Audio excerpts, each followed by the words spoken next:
anyway, but couldn't get any batteries, so I will have to work with my tablet. The point is you're here. But yes, hey everybody, we're back. Though I guess I should put it out of the way. Hello. We are going to be short one Sheila for today, so Onyx will be doing an off-screen adventure. But with that out of the way, I guess we should start going around the horn. Eeny, meeny, Saris, go. Oh, okay. Hello, I'm Saris. You can find me all over the internet at Tixdixel, where I am doing the arts, and doing the writing, because that is also a thing I am doing.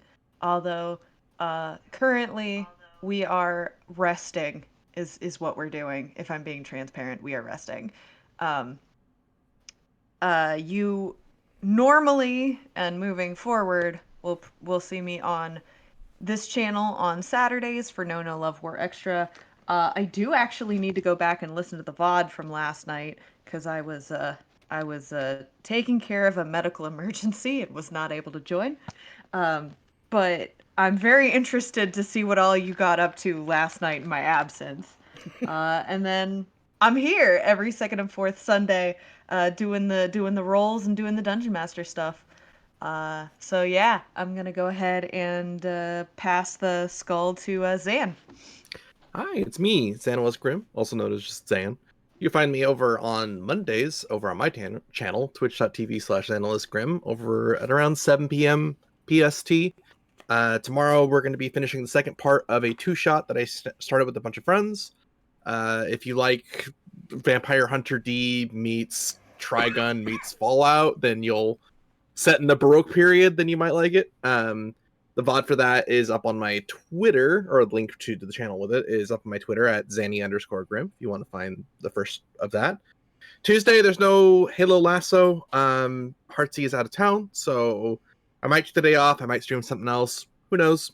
Then Thursday, let's see, what is Thursday? All right, Thursday is more Dungeon of the Mad Mage over on twitch.tv/Monty Glue's channel, over, I think, around 7 p.m. PST as well.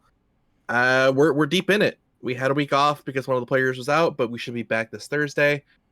So if you like really high level 5th edition D&D deep into that module, join us there.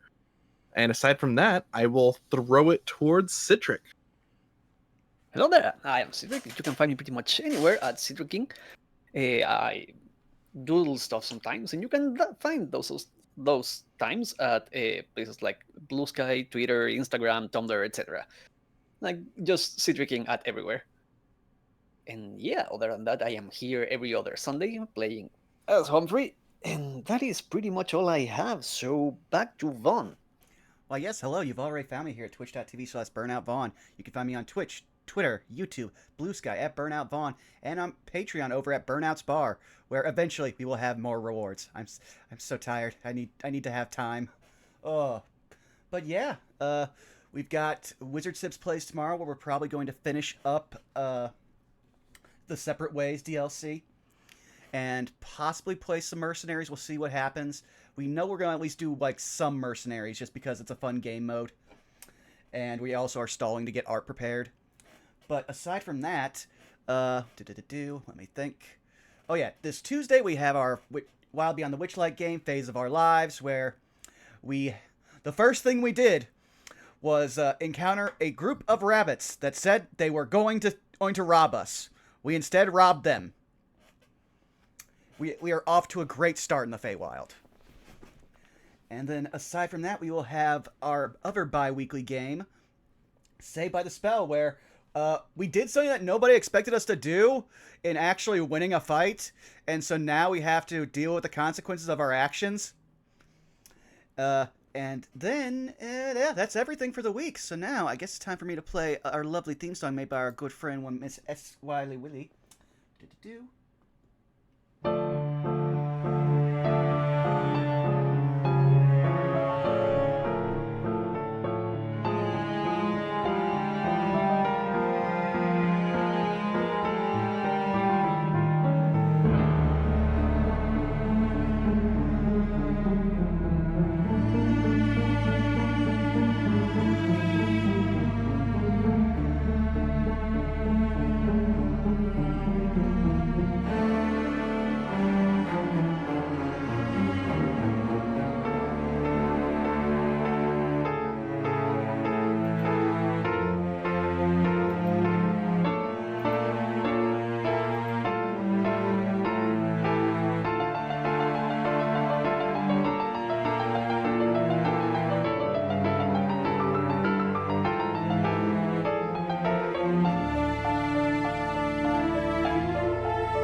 Is that the why can I not think of the word? System? Thank you. Is that the system you used? Tiny dungeon? Yeah. Yeah, that's awesome. I've heard of Tiny Dungeon, but I've never had the chance to see it in action, so I'm very excited. It is remarkably easy. We love to see it. All right, well, we are ready to start. Alrighty.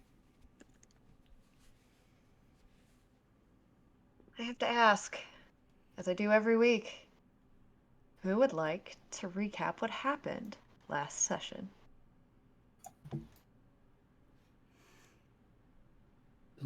Is anyone lagging an inspiration point right now? No, because I got one last time because I was afraid we might need it, so that's why I did the one before. I'm on two, but if Citric, yeah, go ahead. yeah, I do.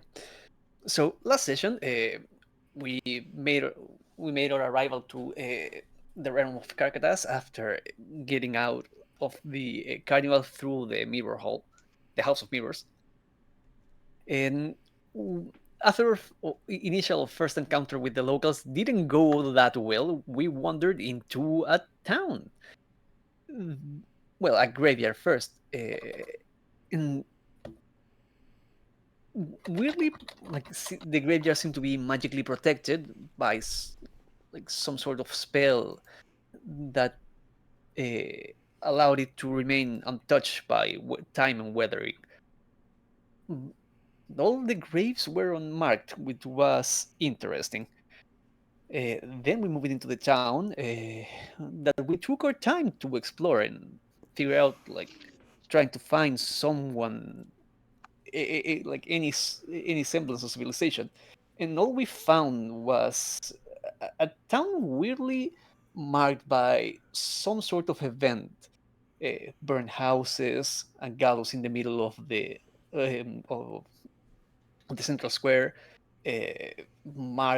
recent marks of different kinds of like violence. Uh, but after a night of sleep, our incursion did bear some fruit in the form of a map and a sort of set of items. Uh, Interesting among the things found, there was a broken holy symbol that does seem to have some importance in everything we've seen, especially considering the church had all of its windows purposefully broken. And other relevant events would be apparently a hanging ghost in the gallows in the center of town, but only one of us saw it. So that's interesting. But yeah, where we left off was after getting the map and our collection of items. Correct. Now we're heading towards the town hall. Yes. Yes. Yes. I think that about does it. I take it you don't have a point of inspiration? I did have one. Okay.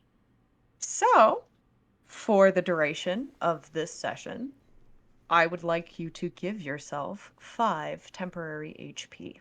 Nice. Heck yeah. Much appreciated. You might Also, need it. was it Onyx that saw the hanging ghost? It was. It Yes. was. That's right, because it just reminded me of like when your cat just stares off in the middle of like Yes. nowhere. It's like, Yes. Stares at Correct. ghosts. what do you see? What do you see? What do your Worst part, cat eyes she see? did not tell anyone. Yep. Yeah, she did not say a word. I just detected that there was something off about it. Uh-huh. The vibe check was bad. Mm-hmm. I believe it was Razvan, you as well vibe checked it, and you could tell something was not great about it. But you could not see what Onyx saw. So you know something's weird with it. You know something's up with it. But the cat, which I will note, the way that I'm going to rule this to make it interesting is I would like us to start as you are heading in the direction of the town hall to make me a perception check. Oakley dokley. All of you. An 8.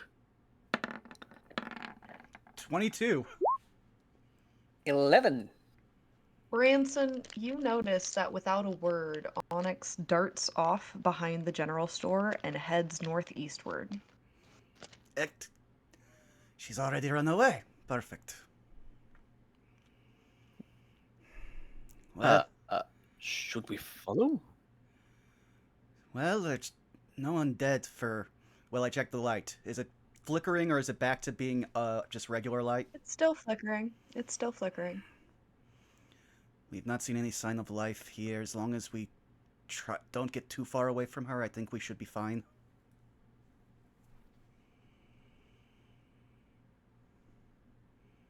Humphrey looks like to the direction Onyx went, looks to Branston, looks to Razvan.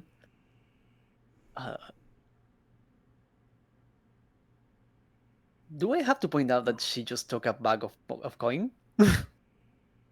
Well, we do... It is, unless we have some reason to purchase something, I think we should be fine.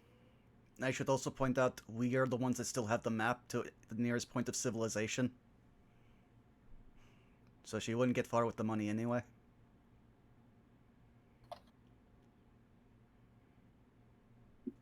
Okay. If anything, I'm only mad about the fact we now don't have the person who can pick locks. But then again, I'm not sure how much locks survived. Let us proceed regardless. If this place is as ruined as it seems, then we may not need or have need for someone to pick lock. But for now, I think it would be wise if we kept a weathered eye. I do not believe that we are alone. With that, on an 8, Razvan, you notice as you are continuing to walk, which, for the record, in order for you to get to the town hall, you have to walk past the scaffold. On an 8, one thing you do notice as you are passing the scaffold is you noticed, I mentioned this, I believe to Onyx actually last session, but you are now aware of it as you pass it. Almost like directly by the general store and right across from the scaffold, you see 3 different carts, like merchant carts, all kind of in their little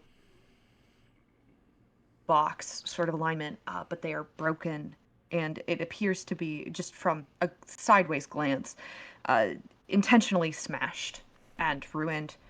But the thing that immediately catches you is the putrid smell of rot as you walk by. It is atrocious, and all 3 of you do smell this. As you continue to walk by Humphrey, you notice as well another building on the other side of the house that the 2 of you had investigated. You finally get a little bit closer to it, and you note, interestingly enough, this also appears to be a wooden building, burnt down, and the building appears to be halfway collapsed. One of its walls and its roof completely burnt inward. And on a 22, in addition, you notice something very, very particular about this town hall, this mansion-esque building. As you approach it, the 3 of you, it does appear to be probably the most, it's not ornate, but it is the most, shall we say, well cared for out of every single building in this entire town that you have seen to this point. And Branson, as you approach, immediately the first thing that you notice is the door is intact, but it's slightly ajar, just a little bit. It looks like the house itself, the mansion itself, the entirety of the building, is predominantly been untouched as far as you can tell, but the door is open. This is odd.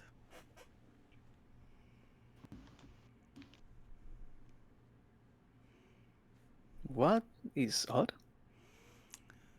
Look around. Most of the town's buildings have signs of struggle and disrepair.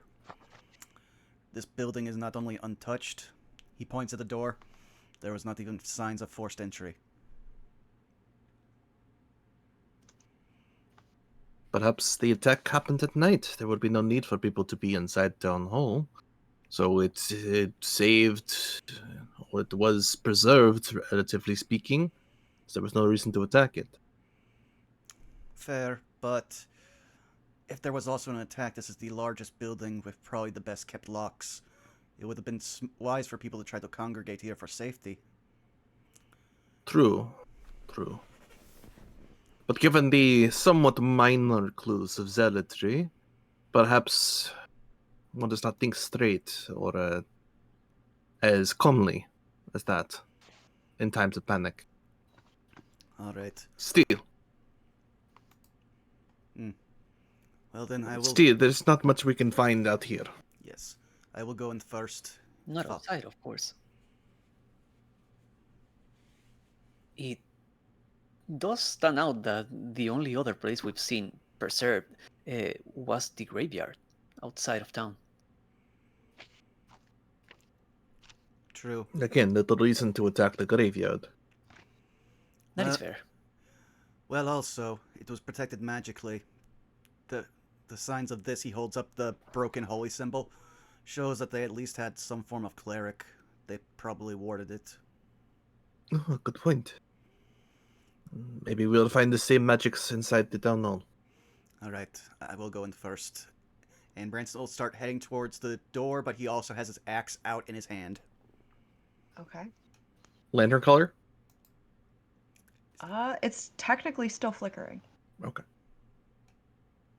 For the record, you are only about 40 feet away, 45 feet away from the scaffold. Okay. You are very close to the scaffold at this point. The vibes are off at the scaffold, so I think Razvan, unless there's further reason to explore it, will want to avoid it. Mm-hmm. But yeah, he And will. with that, Yeah, okay. I am going to turn on some music. Ooh. Yay for ambience.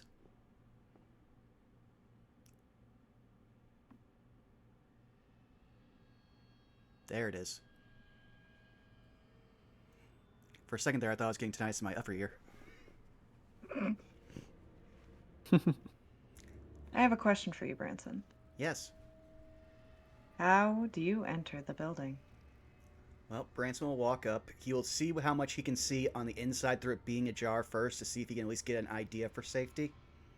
It's only open like 2 inches. Like Oh. it is like that's why you were the only person to notice the door was open in the first place. Mm-hmm.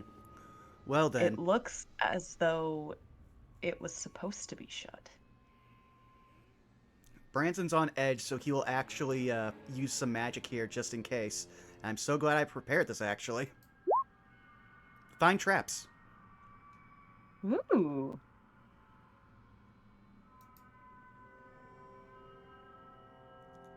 You'll just see, like, he puts out his hand towards the door and a small, like, blip of static electricity just pops out.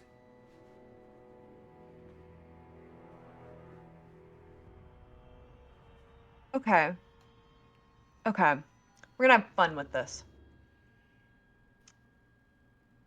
I understand the rules as written. We're gonna have fun with this. Oh, that's fun. You detect the presence of traps. Hmm.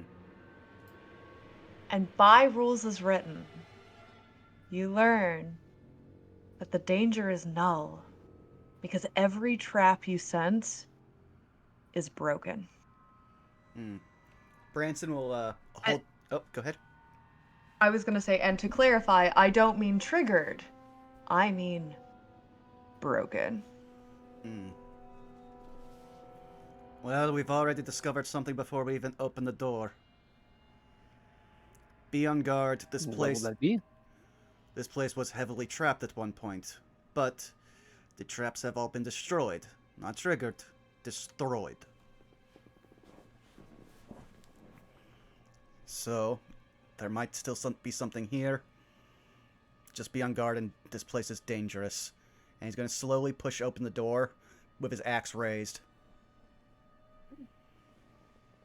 Yeah, Humphrey will have his short sword at hand. As you open the door with your axe, you open into a entryway, like an entryway hallway. It is, first off, interestingly carpeted. You see the presence of very furbished wooden walls, a table to the left-hand side, of which you immediately notice a withered plant and a stack of letters opened. Branson will Directly. Oh, go ahead. You're good. If you want to go ahead and react, I was gonna describe the rest of the room, but Yeah, describe go the ahead rest of and the room react. first, because that'll actually Okay. that'll inform more. Okay. Down at the end of the hall is like directly in front of you is a door, and there's an additional door immediately to your like to the right of it. So like at the end of the hallway, you've got a door straight forward and a door to your right. There is a chandelier, a smaller one, hanging from the ceiling, and it seems to be completely intact. Razvan, there are some letters over here. They may give us an idea of where we are, or what is possibly happening in this land. Let's hope they are written in a language we can easily decipher. As Razvan will sleuth over to the letters and open the first one that is most readily available. Sure.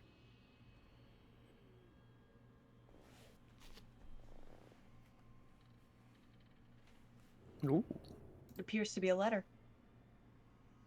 Marked with the name Abigail Winthrop on the front. The 7th day of the 3rd moon. Dearest mother, I hate to say it, but you were right. The first week of classes wasn't nearly as terrible as I thought it would be, and the professors seem relatively okay. Smart, at least. And at least Professor... I don't know what does that one say? Answorth? Yep. Okay. Professor Answorth is passionate about what he's teaching.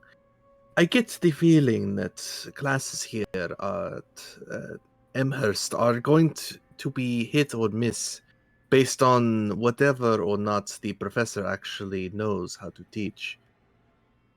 We'll have to wait to see, though. First semester's only just started, I guess, but I'm not holding out much hope. Not when Professor Theld has already scheduled 2 performances and an exam, and I would have preferred chewing my own arm off instead of listening to her ramble about the history of the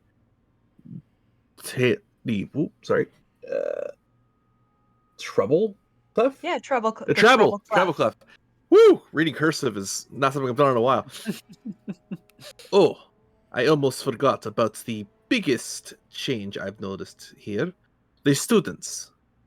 No, seriously, Mom. It's only week 1, and the cliques are already growing tighter than thieves and thicker than steel. Mom, I haven't even been able to make any friends. No one will even talk to me because have my pan flute.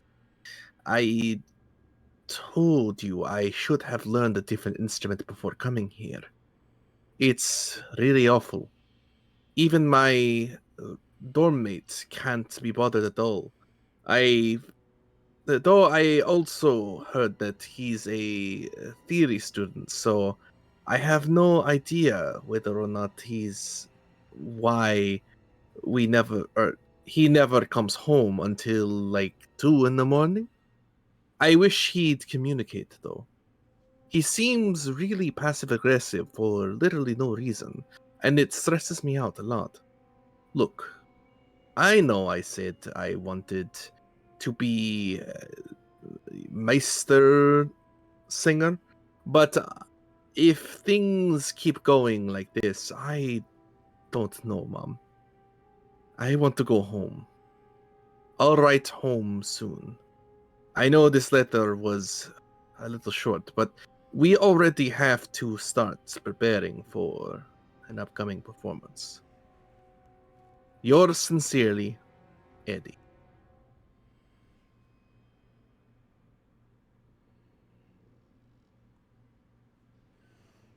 It would seem that this is a music school of sorts. Or there was one in the town. Hmm. The letter is addressed to this person's mother, so I would assume the college is somewhere else. The mother resided here in the town. True.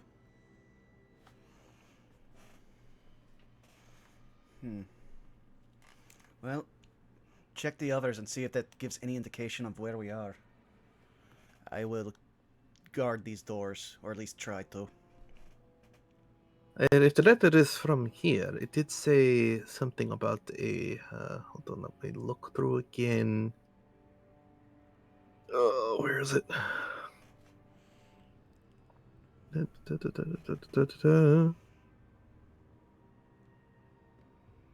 could have swore it said. Oh, Amherst? Mhm. Uh,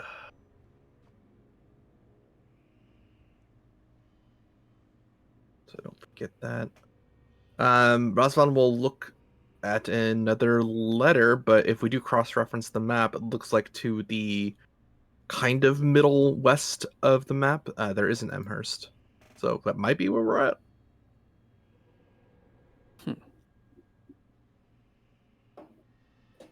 Like it And depends if the letter is like if the letter never got sent out, or if it came here from somewhere else, like it came exactly. from Emberst. Razvan will take up another letter. Pick up another letter. It appears to be a notice. This one is addressed to Meister Singer Winthrop. The notice itself reads, "Warning. You have not paid your dues. You have exactly 2 weeks, or you will get what is coming to you."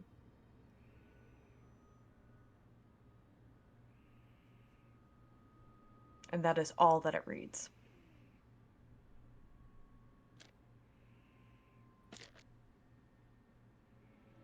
That is ominous.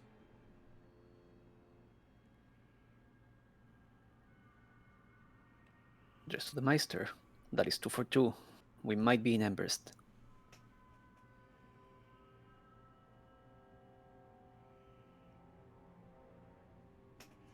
What I don't like is that that sounds something like a collection letter you might normally get, but its vague and threatening manner leaves me to believe it could be anything from blackmail to some kind of tribute.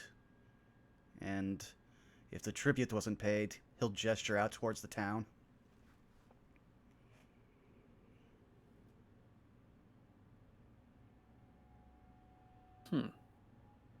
I would be curious if there are other letters addressed to people outside of Emberst.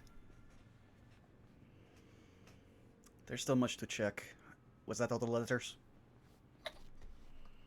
Third letter. you note is once again addressed to Meister Singer Winthrop. And when you open it, well, I would like you to make me a Constitution saving throw. Ooh. Okay. Razvan. Roll to survive anthrax. We are going to ponder the sorrowful fates, and instead of a Constitution saving throw, we're going to spend a point of Bardic Inspiration to make it a charisma saving throw. Okay. Smart. 13.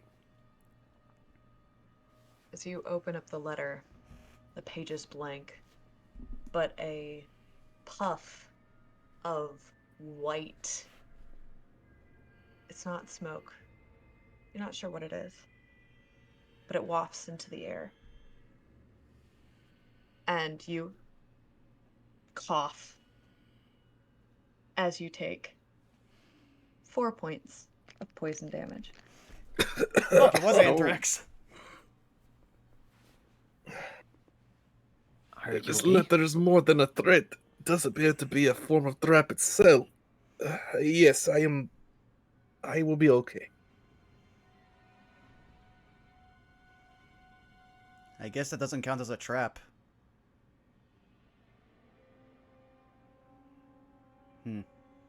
Well, good to know. I can't use that to check mail.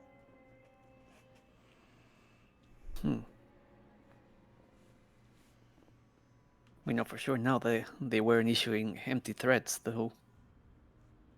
True. Alright, well... Which do we want? Do we want to take the door at the end of the hallway or the door next to... door into the next room?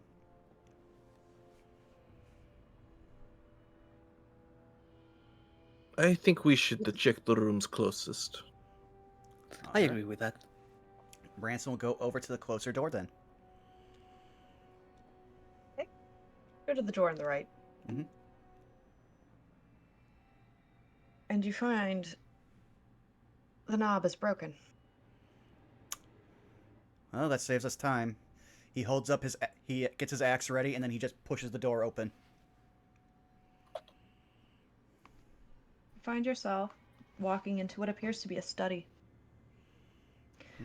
You see immediately to in front of you 2 different like wolf pelt carpets on the ground,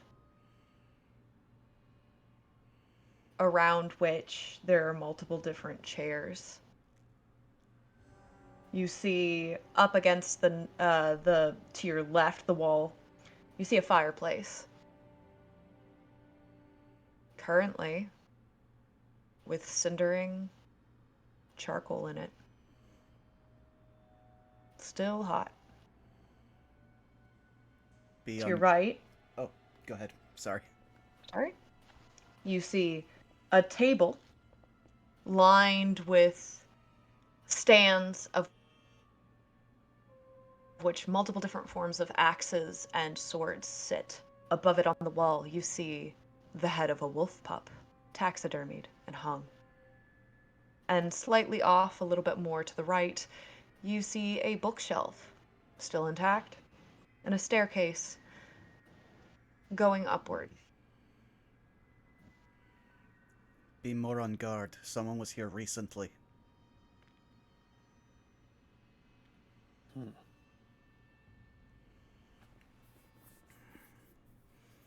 Well, also, judging by the coinage and the other things we've seen, this land has nearly a plague of wolves.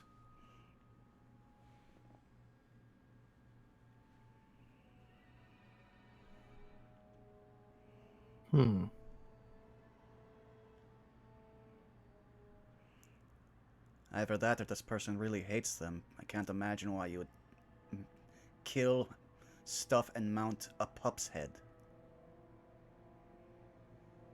True.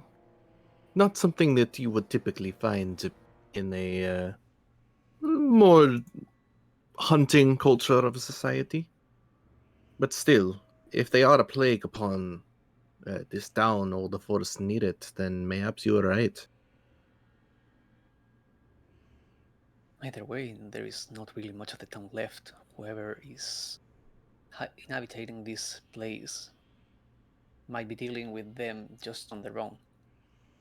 Something I am curious about, however, is if this place did find some form of calamity, it would be safe to assume that this is a dangerous area.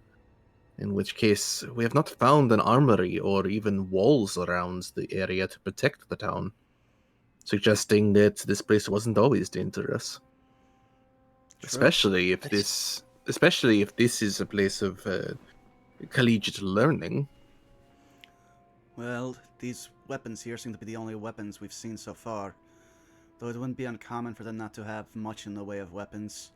Most villages out that I have seen, the closest thing they have to weapons are their farming equipment, which are surprisingly formidable. Swords, at the very least, are a soldier's weapon. They are not usually acquired by regular folk. All of this does prove rather interesting to investigate, and while I do think it is worthwhile, I would ask as well, why were we brought here? The carnival, I understand. We seem to collectively each take a ticket. But upon leaving, why enter here? Well, I was taken through the mist in general because I have foe to track here. But I don't believe there is any rhyme or reason from what I totally forgot her name from the Hall of Mirrors. Baba Grunhilde. Yeah, what Baba Brunhilde told us, it was chance. You just went through a mirror, and she told us if we wanted to be in the same place as you, we had to go through that same mirror. Interesting. So it is the whims of fate that guide us. How inspiring to know that we would find this place in such a state by pure chance. I wonder what fate has in store for us. Hopefully it does not follow the same tragedy that has befallen this town. See if you can find any records on that shelf over there. Will do. Perception or investigation, Cyrus? Investigation. Crit! Ooh. Natural 20, 22. Well, I have a better question. I know Branson had said records. What is exactly is it that you're looking for, Razvan? Gonna be looking for any more, I suppose, details or written accords that might have been left behind. Jackpot. You say written accords. I'd like you to be even more specific. What interests you first? Gonna be looking towards any leftover letters or further warnings, I think. Okay. First thing that you notice is you see a ledger. Ledger that is remember correctly. Believe this is one of the languages that you know. Let me double check. Come on, roll 20. You can do it. I believe in you. Yeah. Strikes your interest. It's not the Elvish you know specifically. Call it a dialectal variation, if you will. Okay. But you see a black book with golden writing on it, on its spine, written in some variation of Elvish. And it reads, The Wolf Tax.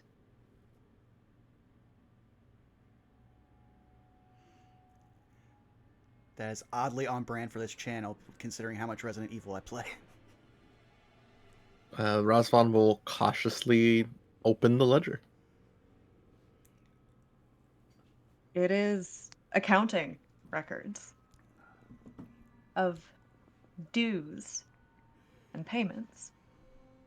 You spend, I wouldn't say a great deal of time looking over it, unless of course you really want to, but something that catches your fancy as you're flipping through. Two specific things. Number one, a name catches your attention. Pay to the order of, apologies, gotta get to the right page. Yes. Pay to the order of the Blood Moon Guild. Hmm. The second thing that catches your eye is the fact that there reaches a point. The date structure is not what you are familiar with, but you recognize it as a date structure. And in the 5th month of the 77th year, X77 to be exact, you find that whoever was in charge of this accounting stopped paying.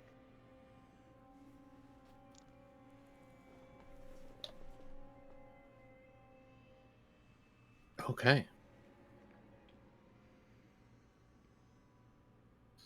This does appear to be a form of financial ledger, designed, I would imagine, with purpose of finding and tracking people's dues. But whoever was recording seemed to have stopped at some point. I would imagine that is in reference to the previous letters we found as well. Something about a Blood Moon Guild. I imagine that is maybe who they owe tax to? That would make sense, yes. Well, if you want to talk... Ledger. Humphrey will actually take.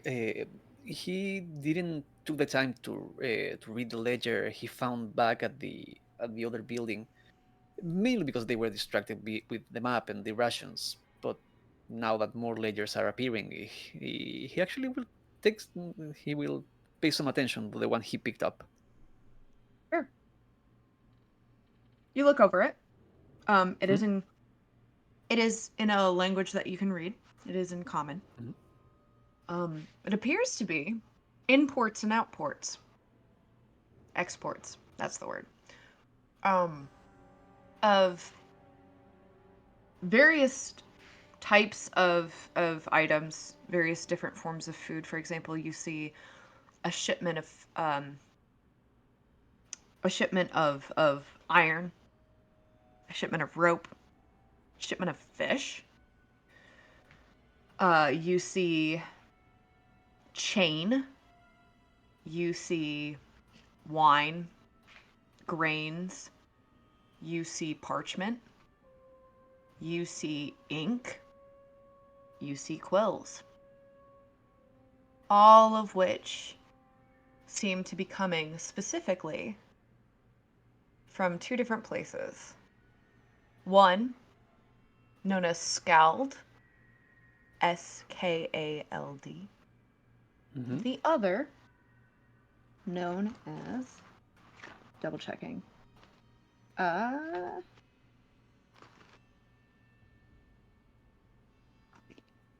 apologies, lost my page, come back.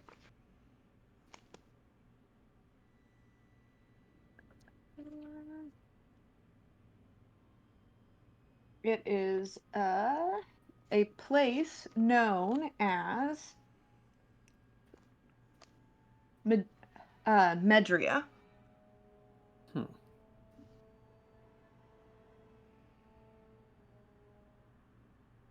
Humphrey cross-references both of those with the map to realize like they are the closest camps, like the closest like towns or cities to Embrest.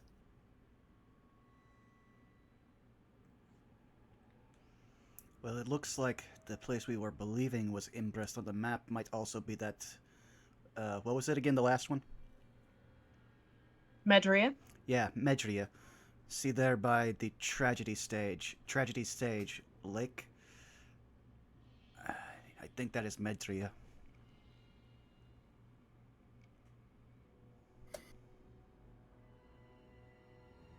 So I did interrupt you. You were going to say something else, Eris? Oh, I was just gonna spell it for you, but that's fine. Oh, all right.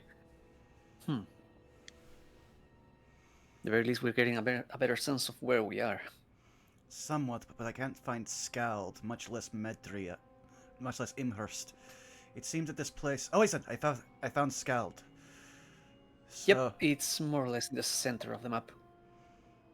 If I had to guess, given that those are the two places that are being shipped from, I have more reason to believe the Fox's Theater is where we are at, because it can be reached through the rivers of both. Embrest is right at the left of the Fox's Theater.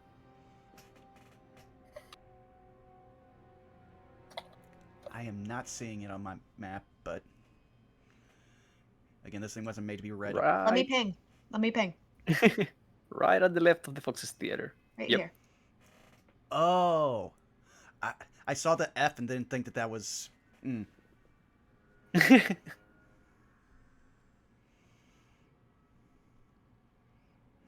we are very far, though. If a good place for us to possibly try to find civilization and people would be the Woodman's Lodge, which would be directly to our east. We would just have to ford the river.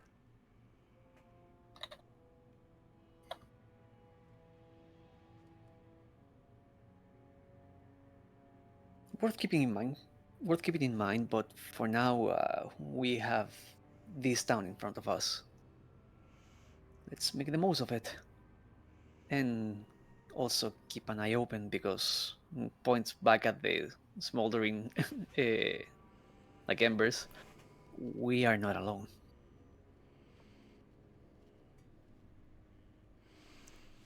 All right, let us map out the downstairs first before we head upstairs. Very well. Also, I'm just gonna check something. Could you give me a list of the weapons that are laid out on that trophy wall? Sure. You see 2 hand axes, Taking those. a great axe, a rapier, and a short sword. He will take one of the hand axes and he will just stick it into his belt since it won't fit on his L hook method. But then he hands the other one to Humphrey. In your current form, a lighter weapon would probably do better for you. It will not strike as hard, but it would probably be easier.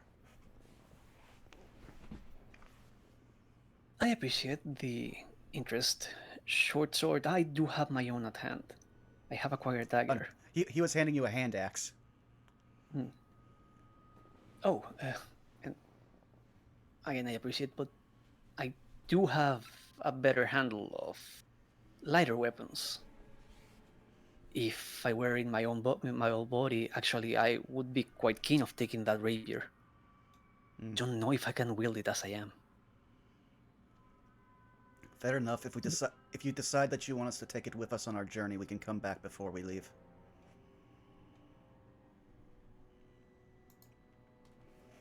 I am slowly gaining some faculties, or the handle at the very least, of how to move around.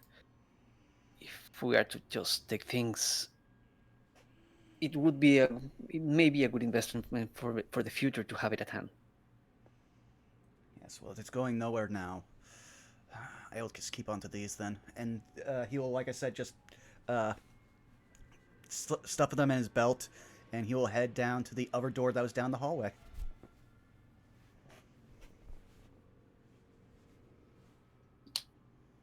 You open up the other door. Your eyes fall upon, first and foremost, a great dining table. Like one of those long tables. With no food on it, but shall we say fully dressed. All of the, plates, utensils, everything in its place. Seemingly perfect. With chairs lining it. You even see, interestingly enough, um, flowers again in vases, but they have wilted. At the end of the hall, you see a door at the end of the room and two hallways that branch off to the left and to the right. What was it before the hallways? My brain just didn't catch it. A door, Mhm. like right at the back, like the center back of Okay. the room, and then two different halls that go to the left and to the right. Alrighty, well, first I'd like to check. What seems to be the light source for this room? Because if this is a long room like that, typically there would be candles on this table. Chandelier hanging Hmm. from the ceiling that Uh, is lit with, you would guess, close to 30 candles. how melted down are they? They have maybe, based on your knowledge, about 2 hours left in them. Hmm. The person who has been here has not been here that long. Well, actually, they've been here long enough to set the 30 candles in a chandelier and then light them all, but they did not extinguish them. Either that or... Well, actually, no. Those candles wouldn't even have been able to have been lit and survived the night we've been here. Humphrey, Mhm. you are pretty familiar with the setting of this type. I would like you to roll me a perception check with advantage. Will do. That's 24, both sides. Both sides. Well done. Mm. Something strikes you immediately as off.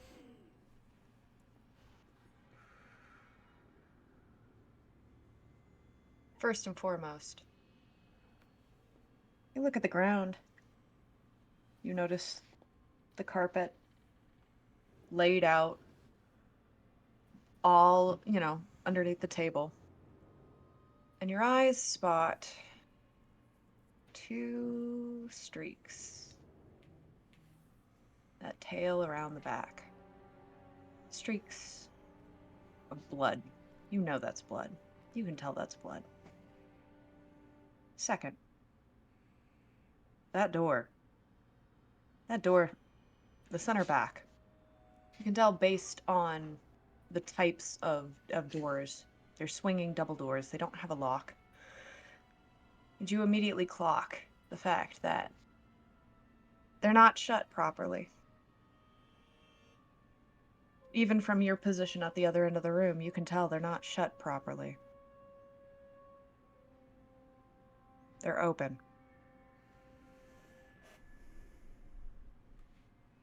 Humphrey will walk slowly towards the door, short sword in hand.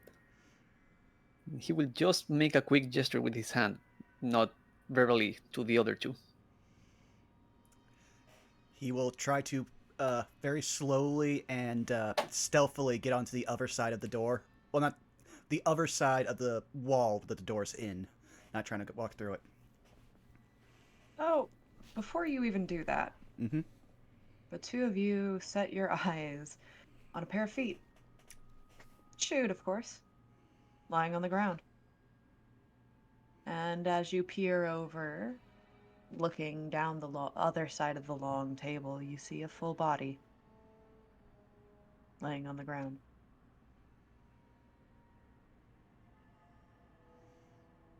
Getting a better look, they're dressed in commoner's clothes. A simple brown dress, simple shoes. The appears to be some type of broom laid out in front of her, split in half.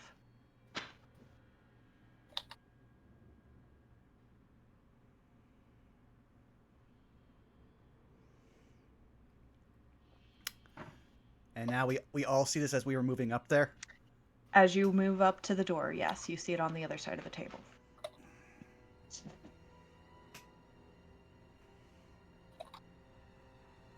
We can check the body, but once we know who did this.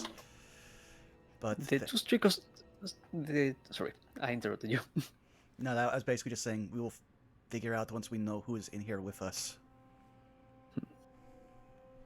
What I was going to ask is, the two streaks of blood come from here, from the body? Correct. And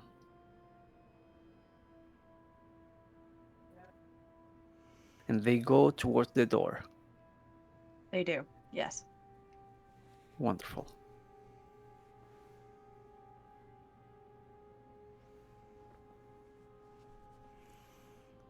Humphrey will look at Razvan and Bronson and again point towards the door and just like raise his sword.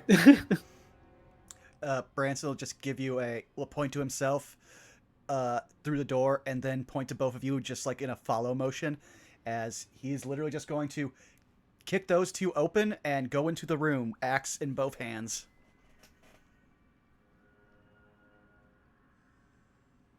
Bold approach.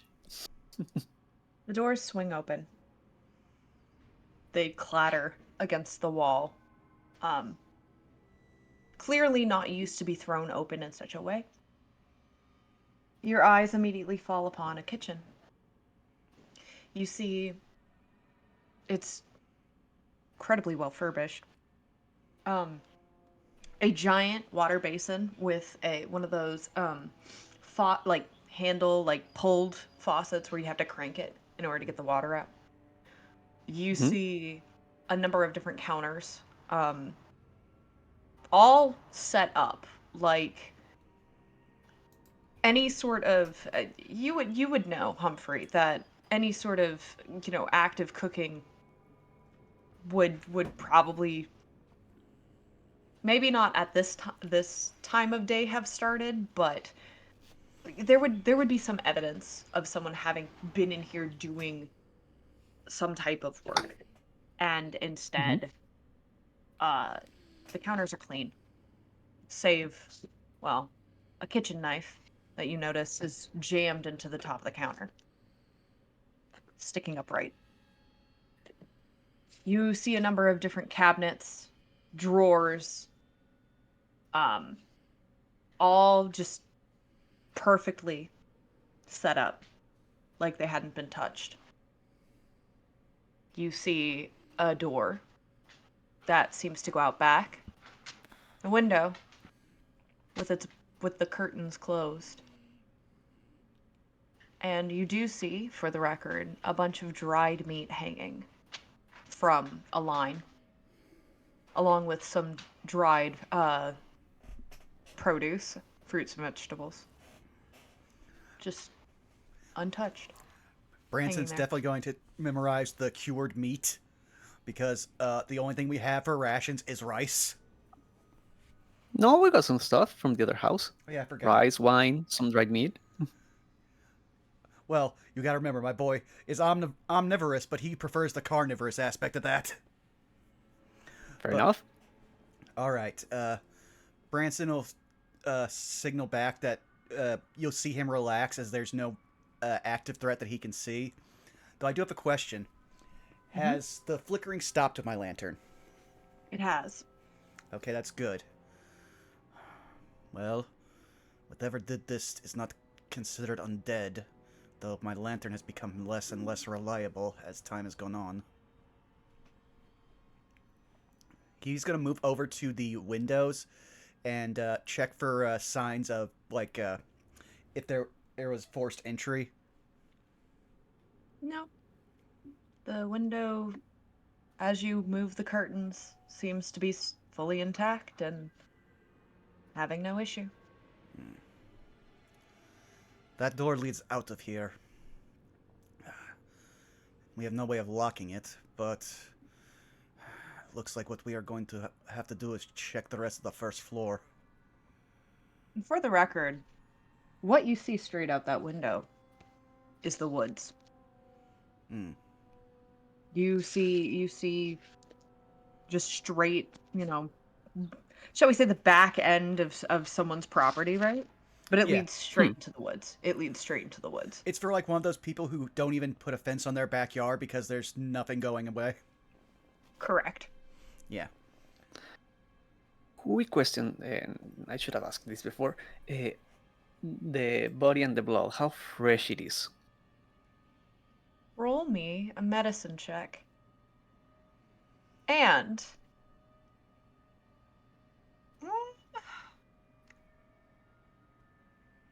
I'm going to shoot you a message Oh, related to your background. will do. So medicine check. 19.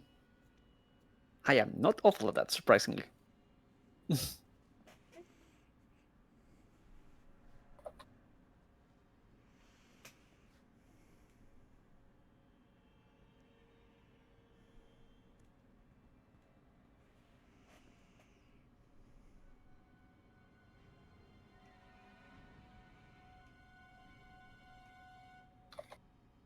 All right.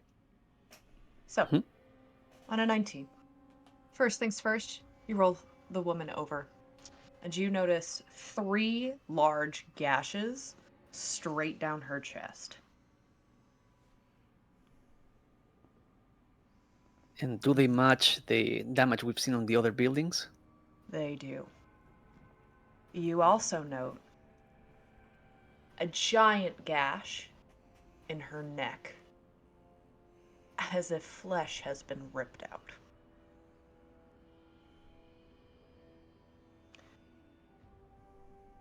To answer Humphrey your points the. question, Mhm. sorry, No, go ahead. it's obvious by the current state of onset of rigor mortis that it's been less than 24 hours.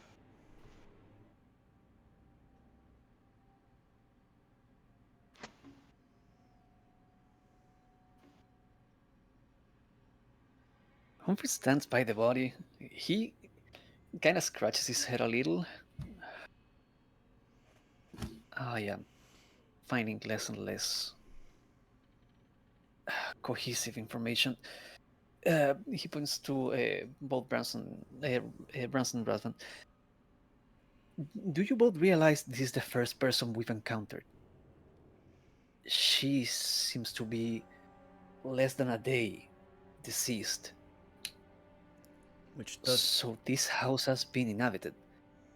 Furthermore, by her attire, just the room, she's a housemaid. She seems to be in active duty, so this place is inhabited. She was taking care of it. But that does not make sense. It was. The damage we've seen outside is roughly 2, maybe 3 days old. That would mean that they survived and were living a normalish life. Let me check something.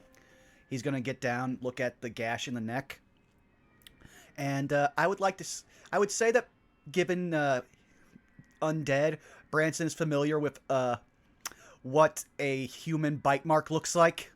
Mhm. Does this look like it was done by a human mouth? Survival check. Okie dokie.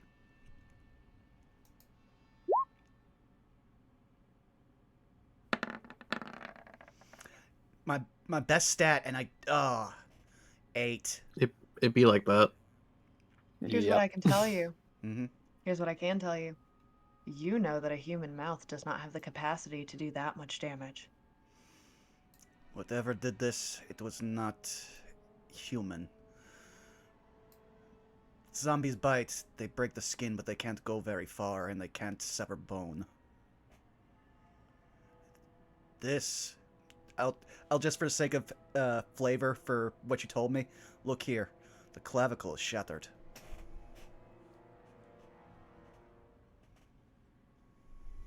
Oh, yeah? If I had to put two and two together, I say wolves are the biggest clue we have. Still, the general condition of the town, the fact that, again, this is the first person we've met in this place besides the people carrying the coffin outside. Do not know what has befallen upon this place. I have a In what suspicion. condition are these people living? I have a suspicion, and it is ironic you spoke of fate earlier, Razvan. When I was brought through the mists, I was tracking for the first time in my career what I believed to be a werewolf. And A werewolf. the symbolism surrounding this land, that blood moon guild, the claw marks, it is starting to seem like that, but I also have to confess, since I have never actually fought one, I do not know if they're technically undead. I know they are cursed.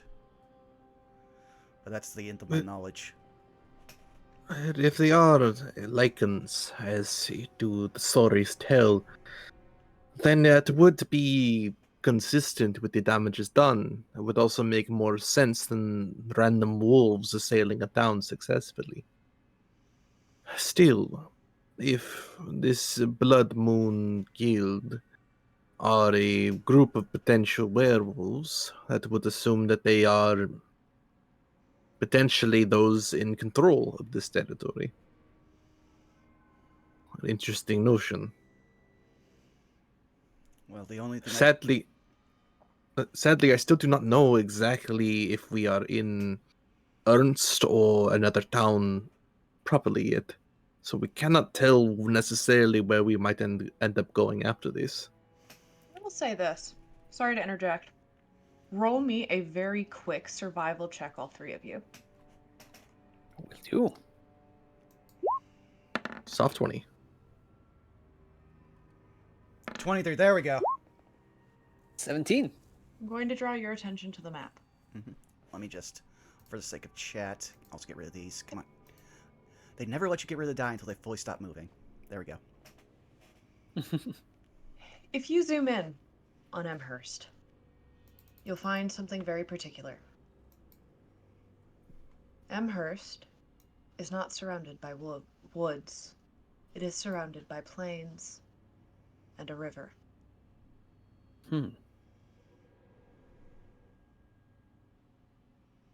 And to be clear, I'm trying to, let's see. I still don't know why Roll20 doesn't let me ping. If you could just look at the stream just real quick. Am I on the actual part that we believe is we're looking at? Yes. Okay.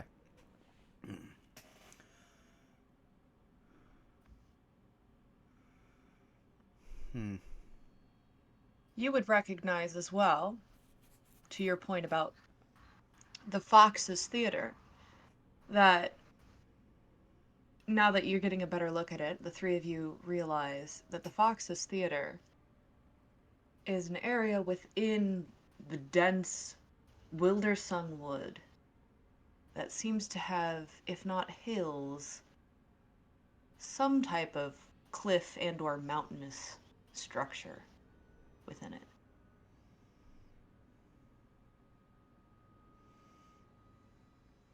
Now I know why it's called the Fox's Theater. That hilly or rather elevated ground would make for good dens to hide in. Though at this point, I'm less worried about foxes and more about wolves. Tragedy is staged in the south. Whoever named this place had a flair for the dramatic. Or there is some form of story, collective or singular, that may have gone into naming these places. Many of them are named in a way that would be theatrical, not just in the theater, but Scald is another word for bard. Lost Muse Lake, ironic as that is for me, is another one such naming convention. Yes, I've noticed Road this, to but harmony. I was going to say just another point for when we do leave the town, is that now we are going to be on guard most likely as soon as we start traveling. If we go to the the northwest, just a little bit, there's another town. Could you just tell me what it says? I can't fully read that one. Really quickly, which one are The one can by you Lake Varitai? Woodsman, Woodsman Lodge. No. It's the it's the yeah, I see what you're talking about. It is the sorry. I'm trying to see if that's a it's if that is a B or a P. It's hard to see. Give me Yeah. It looks 2 like seconds. point Yeah. hallucination. Yes, I believe so. Yes. Point hallucination. Yes. Well, its name is not. I'm not sure we want to go to Point Hallucination. I've noticed that white line is not a river. That is a road they call the Road of Harmony that seems to connect most of the settlements and would take us directly It- to at least Scald. No matter what we go, if we continue north and find the road, we at least know where we are on the map, roughly. Just to check the environment we saw outside when we made our way when we got here to Kartakass, it was mostly just plain and woods, right? No What hills, no mountains. no hills, no mountains, woods, swampy kind of, Hmm, but predominantly yes, woods. perfect. If I had to guess, Branson's going to point to that small patch of wood that I'm guessing is probably what we saw outside the back window. I would assume we came from that small section of woods that's broken off from the rest.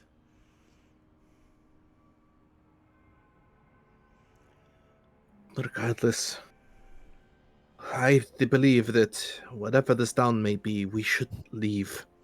There's nothing for us here. Still, there's somebody here with us, and I would like some answers now. Best Lead case on, then. scenario, best case scenario, actually, it might have been her, and the attacker might have left. Best case scenario. Worst case, you are correct, and they are still here with us. Alright, so the question, my friends, left or right? I follow you. I tend to prefer the left-hand path. Alright, Branson will head to the left little door hallway. To your right, you see 1 and 2 doors, different doors, separate, not like double doors. Mm-hmm. On your left, you see 1, Yeah. and at the very end of the hallway is a singular window that is, once again, curtains closed. Okay, so the one door led to 2 other doors and a hallway, correct? Just trying to... You've got 3 total doors, right, down Mhm. this hallway to your left. 2 on the right, 1 on the left, and at the very end, just if you like were to walk just straight down the hallway, you'd reach a window with the curtains closed. Okay. Branson will go to the one door on the left. He will check to see if it's ajar or if it seems to be tampered with. Does not appear to have any signs of tampering, and it does not appear to be open. Alright, Branson will try to open the knob with his axe at the ready. It's locked. Well, too bad we don't have onyx. He will say as he just raises up, and he is just going to put a V-shaped cut right at where the doorknob is. Okay, go ahead and roll an attack roll. Okie dokie. Do.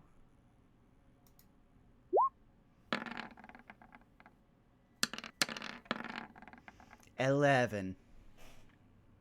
Yeah. You managed to make a solid cut. Pretty deep gash in the door. And then he will just... Don't Uh-huh. quite get the doorknob clean off, but it's clearly now, Well, not functioning properly. at this point, he's just doing this because, for everyone who needs to know, in case you're ever trapped in a building, you don't actually use the axe to cut through the center of the door. You hit at the area around the doorknob, so that way you can kick it open, because that's the weakest point in any structure of a door. And that's exactly what he's doing. All right. If you're going to kick it open, go ahead and roll me another attack roll. I'll just have to make that a d20 plus 4. Mhm. So I'll just roll d20. Surprisingly, the one attack I do not have mapped out in this giant list of damage rolls is actual, like, punches. Yeah. Where is Jardani when I need him? 19. Oh, excellent. 23. Yeah.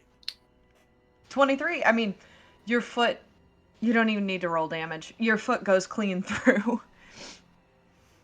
Yep, and he'll just bring it back through and push the rest of the door open the rest of the way. Yep. You managed to do so. The room itself is rather small in comparison to the other ones that you have seen. You notice, in particular, a few things. This appears to be a closet. You see a chest that seems to be poorly covered by a bunch of tarps. You see a rather large bag that is sealed with some type of rope. Seems to be stronger rope than just classic hemp. And you notice a trap door that is held open. Oh. And it seems to be propped open with a broom. I hate basements. Alright, first let's see what we have here. Let's see if the trunk is locked. It has a padlock on the front. Branson's just going to sigh, raise axe, swing, try to bust the lock. Okay.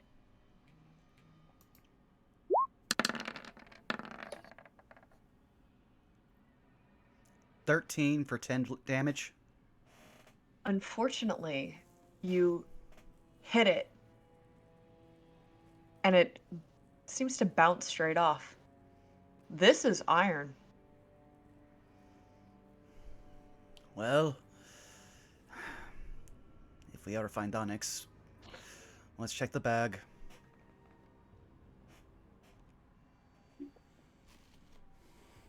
Bag seems to have a bunch of arrows in it. Hmm. Do they look like normal arrows? Do they look like they've been treated in any way?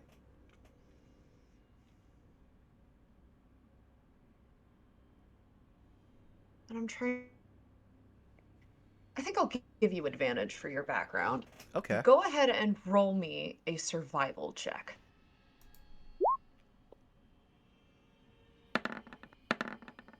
24.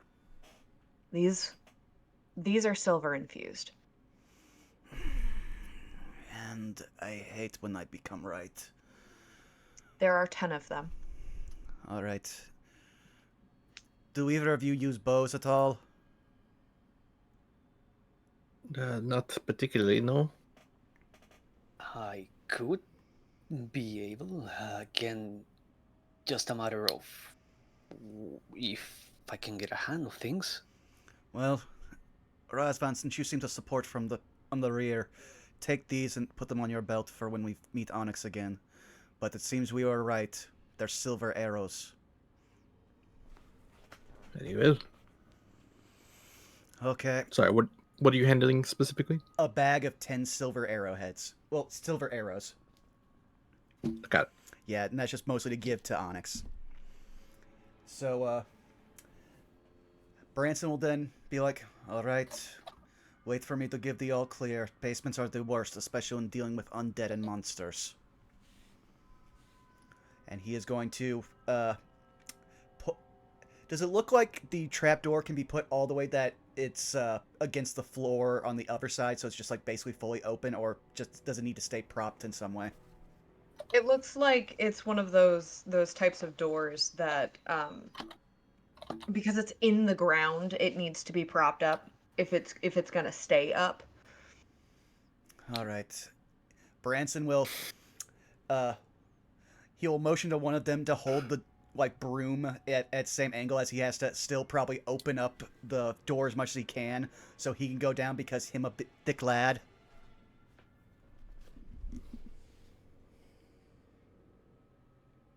Yeah, You Humphrey hopping will, in? Humphrey will hold the broom. Quick question: which was the lock you were trying to open? The chest that's in that same room, but Hmm. he will also, if you're making eyes at it, he'll go, "It's an iron lock, but my axe has certain properties. It gave me too much resistance, I think, so be careful when picking it. It may no longer be trapped in any way, but it might still be magic." I don't know if picking it, but and Humphrey takes the set of keys he found in the other building. It's a stretch.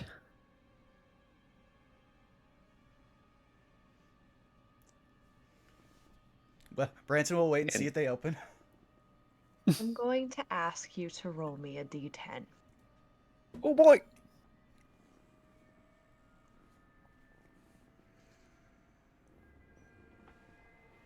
That is a 3. It fits. It turns. The padlock falls off the chest.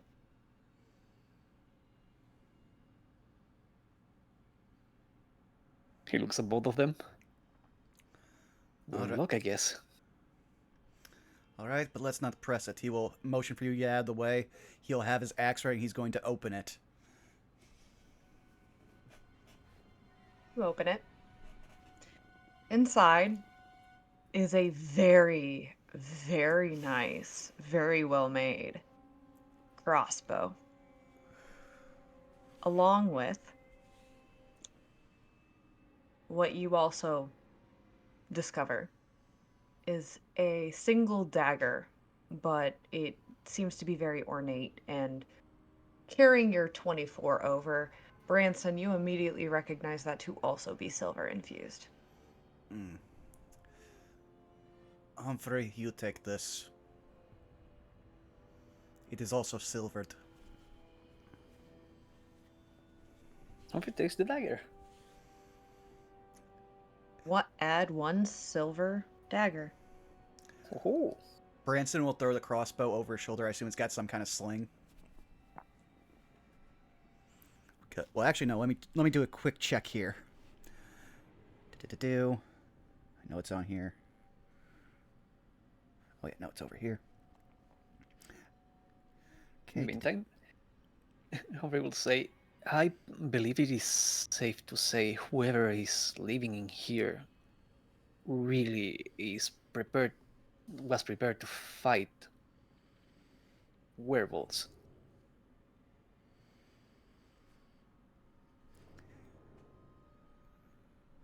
Well, given what we saw happen to the girl out there, it seems to be a not unfounded suspicion. The question then is, where is the master of the house? Well, they weren't in the study. We still have 2 rooms to check, and nothing seemed to stir when I broke into this room. So, but first I would like to check the basement. Basements typically have, at least in these scenarios, their own form of answers. Really quick Anyway. question. Oh, sorry. I was just going to ask, while all of this has been happening, Razvan, what have you been doing? Just keeping a weathered eye out. Okay. Yeah. Roll me a perception check, just for while this has been going on. 18. You don't notice any signs of movement or anything, but as you've been keeping a withered eye, at one point your eyes just glance up to the ceiling for a moment, and your eyes, noting the wooden panes, notice some type of dried stain that is seeped from the ceiling above to, well, right there.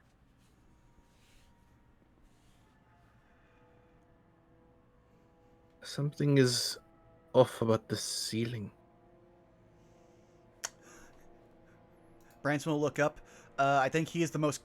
I think in tiers of our group, the most qualified people to recognize bloodstains would be Branson, Razvan, Onyx, and then Humphrey. Mm-hmm. Do I need to even roll a check to notice a bloodstain? You do, because of the substance that you're looking at. I need a survival check. 17. Well, blood is certainly a possibility. There is also the potential that it could be something else. Mm. But what you do note is that there was enough liquid to start warping the wooden panes. And you notice that there is a bit of a now open. It's very subtle. You can't really see through it, but there's a bit of a crack between the wooden panes. Well, just given his certainty, Branson's just going to do the Mad Max, that's bait, but he just goes, that's blood. Humphrey points at the body of the housemaid. So we have two bodies. Yep, and judging by the amount to actually get through that wood and start warping it, to the point that either cracked or a weapon was put through to crack that body is very dead. We will put off the basement, mostly just because I hate them.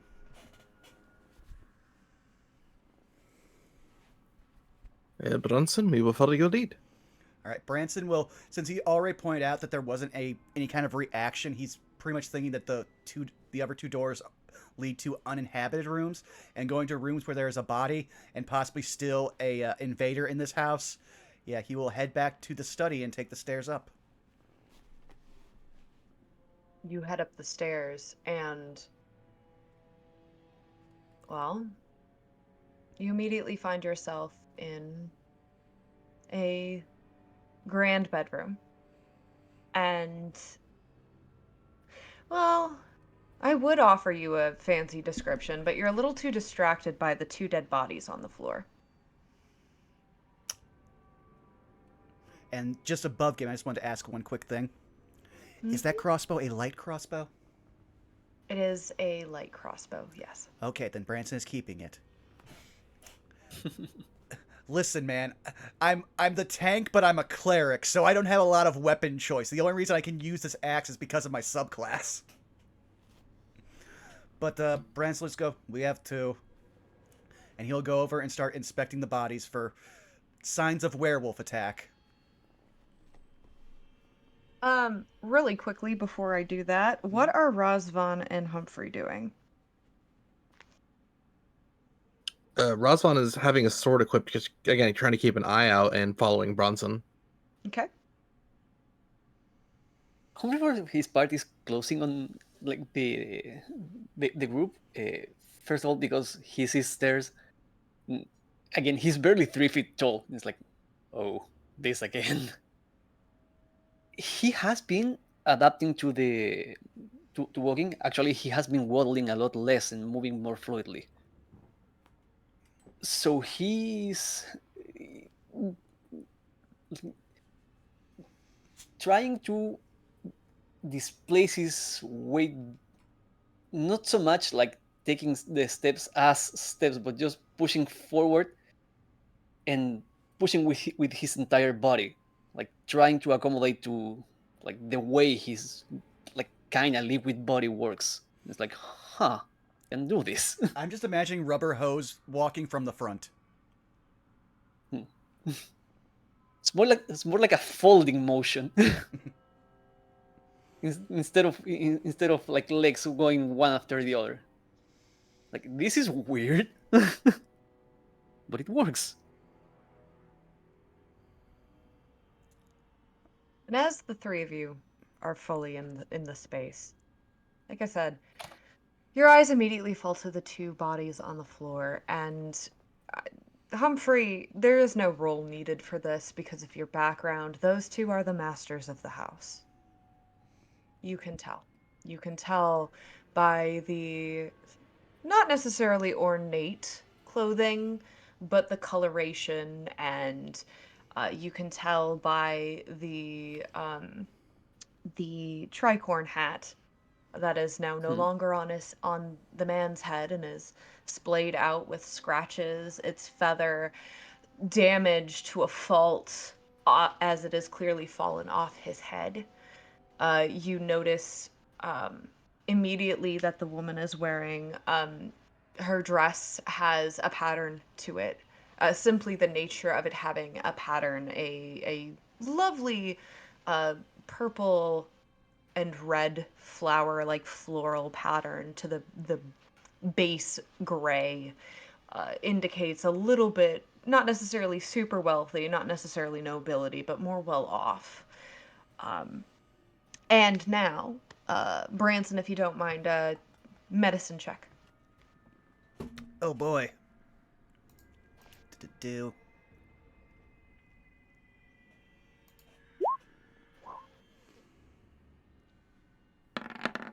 16.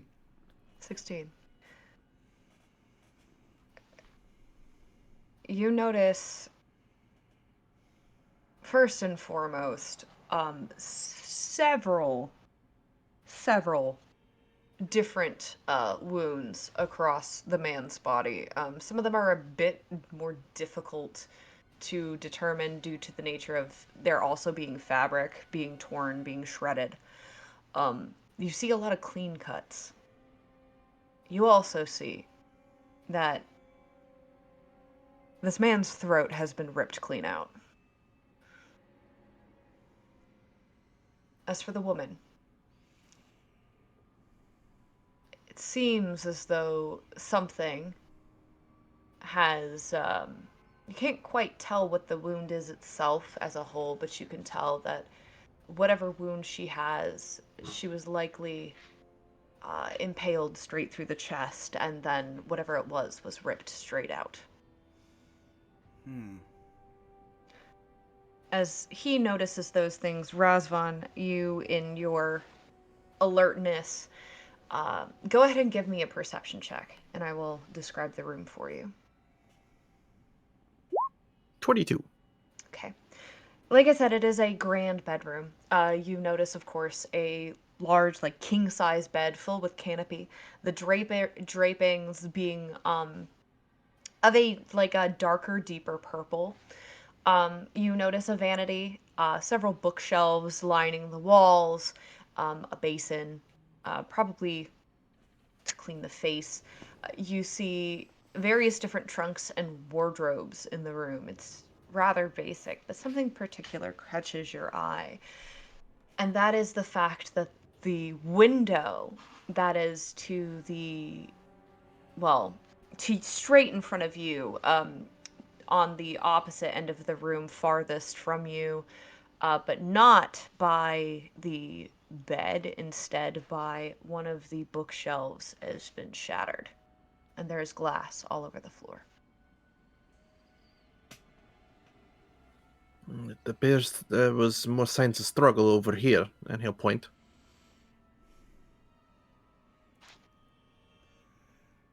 I'm also believing that there might have been 2 attackers, not both of them were werewolves. Interesting.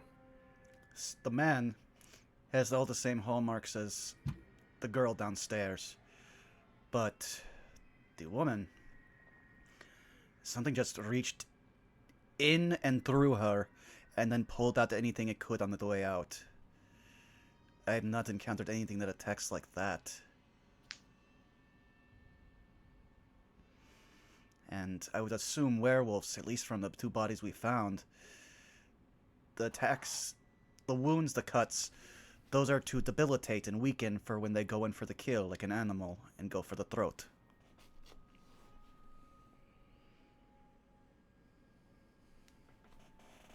Just to double check something, Ceres, the damage we saw through the town,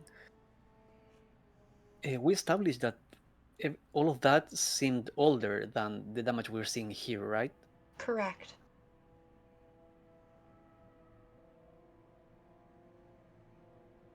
that difference would be like how, just as a refresher, because the town seemed like this has happened at least like a week or so ago, Yeah, no? couple days, not a full week, but Perfect. Hmm. versus this was definitely within the last 24 hours.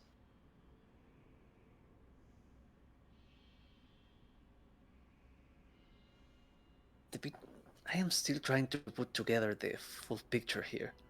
Why is this place so recent? Why is here like we are finding people where everywhere else? Was it an attacking waves or? No, For all we know, these people could have also been exploring this place, either venturing in through the mists or being from other parts of this land trying to investigate what happened here. no. The That is girl. not the case. The maid was working here. These two people, they are the masters of the house. They clearly own this place. Like this is their house. They lived here, and they lived here past whatever like came through the entire town. I think I, Sure. I think I know what happened. As you said, there's signs of a struggle over by the window. Uh, Saris, am I able to just check and see if the glass broke inward or outward? Yes, it broke inward. Whatever attacked them came in through this window. That's why the door was not forced when we came in. It probably walked out easily. Also, this place might have been protected before anything that attacked earlier in the week. Because remember, it had traps. Traps that we have not seen signs of, but traps that have been destroyed. These people might have been safe from whatever calamity happened and might have tried to act like nothing happened, prepare to move on somewhere, who knows. I don't understand people with money. But the point is, we just missed what happened here. Tragically so, yes. I wouldn't say that. I'm fairly certain I can take on most undead, but I have never challenged a werewolf, and I hear they are formidable. I would have rather found our way to try and defend these people than be slaughtered. No one deserves that. But the house itself, it showed not outside damage before this. We have seen burned buildings, broken glasses, slashed just walls. The house looked not to have been attacked. This place was left. It's not just that they might have barricaded themselves in the previous attack. This place was left untouched, and now they came for them. True. Perhaps these people paid their dues for a time until they could no longer. I don't believe that's the case because you remember, this is the place that actually keeps track of everything for the town. That tax you were talking about, they stopped paying it. And what other reason could you suspect than them leaving this place behind, at least at first? Well, if it was me, the townsfolk were. Well, we don't know how many people survived, but the damage to the town, that was an example they were making. They didn't learn from their example.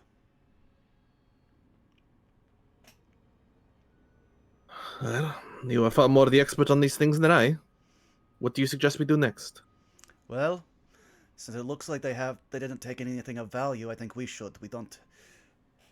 Besides the money that we have, that's with Onyx, anything we have that can be bartered or traded with when we find some civilization would be very much needed. And I will tell you right now, do not feel bad about it.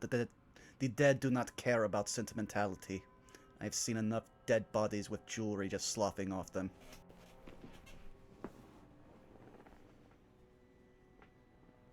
And Branson will start looking around the room for stuff that can be easily carried and sold for a high price.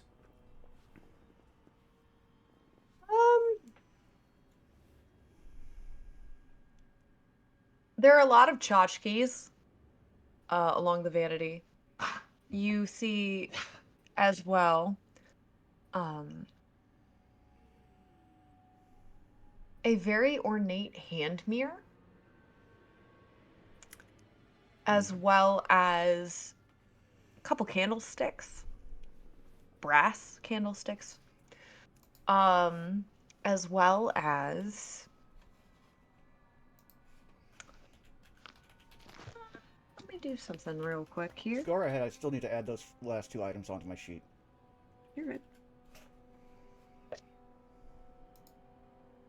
I've decided I want to do something a little more interesting, so give me just a second. Oh. Yeah. Ooh, are we getting a loot table? Not exactly.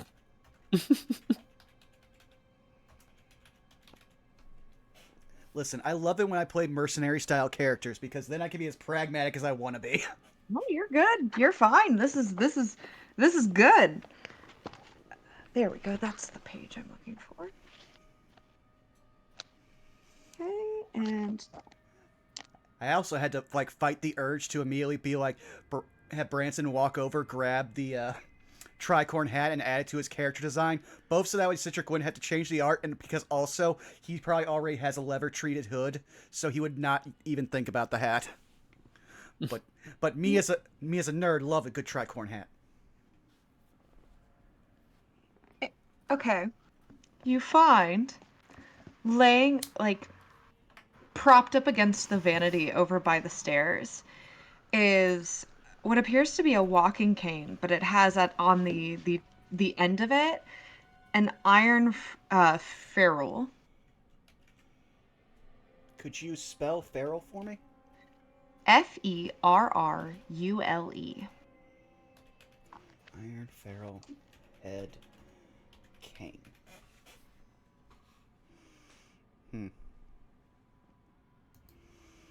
Well, let us start. Well, actually, no. We have those 2 doors downstairs and the basement.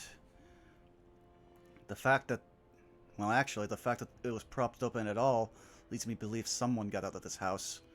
And since the front door was left ajar, I assume the killers went out the front door.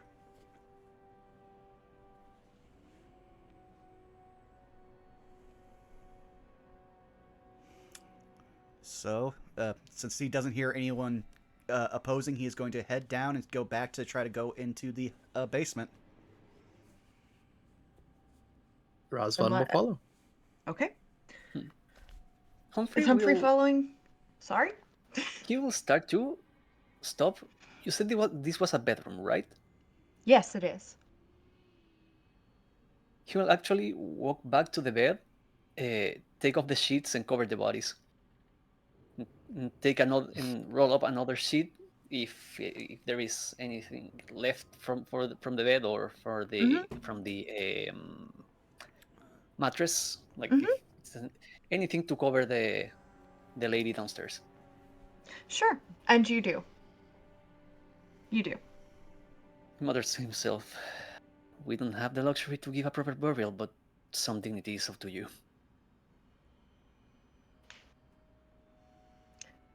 And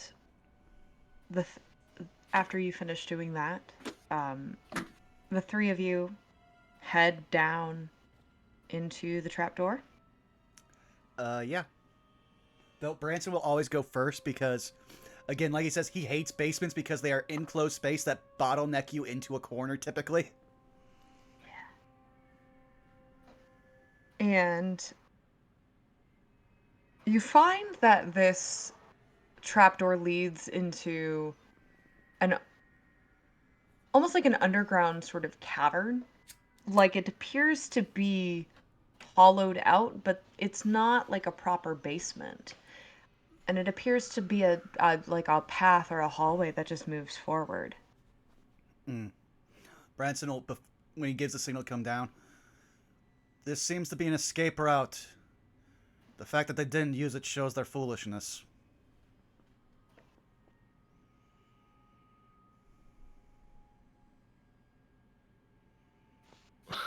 Again, we do not know the manner of the attack. We only know of the attack that happened. Should we follow this to see where it may lead? I will just go down the length of it, take a look. I assume it'll be somewhere slightly outside of the town, which will not do us any good. So Branson will walk the length of it and try to find where it exits, which I assume would probably be up a ladder of some sort. You're correct. It is a wooden ladder that is pretty solidly like dug a bit into the dirt, like keeping it stable. Well, then he will climb up the ladder and probably open whatever trap door he has to open. It's not a trap door. Oh. It's a little cave. It's a little cave. And as you emerge, you kind of have to army crawl, pull yourself out. Sure enough, your guess was correct as you see nothing but woods, trees, and foliage completely surrounding you. So that means it had to be in this tiny little stretch of land, like over here between that the river cuts through the forest. But he will then walk back, since there's there's nothing like any like boxes of supplies or anything around here, like a bug out bag. Roll me a perception check. Will do. I should have just closed my sheet. Well, the thing is, everyone in chat can see when I point to stuff on the map, but I have to move my sheet so that way I can see it. Okay, and you said perception? Mm-hmm.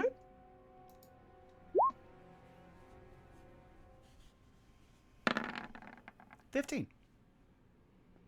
There's a shed hidden between the trees.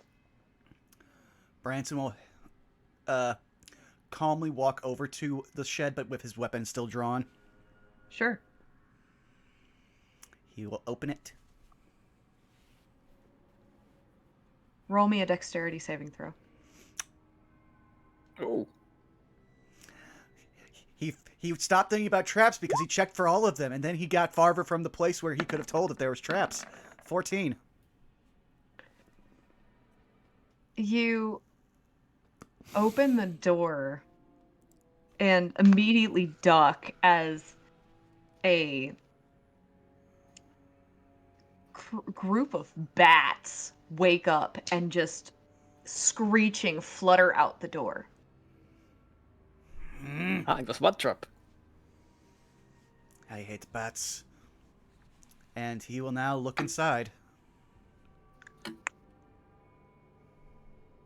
It looks like whatever was here had been ransacked. There's scraps of fabric, broken boxes, a crowbar, and regrettably a bunch of bat droppings everywhere.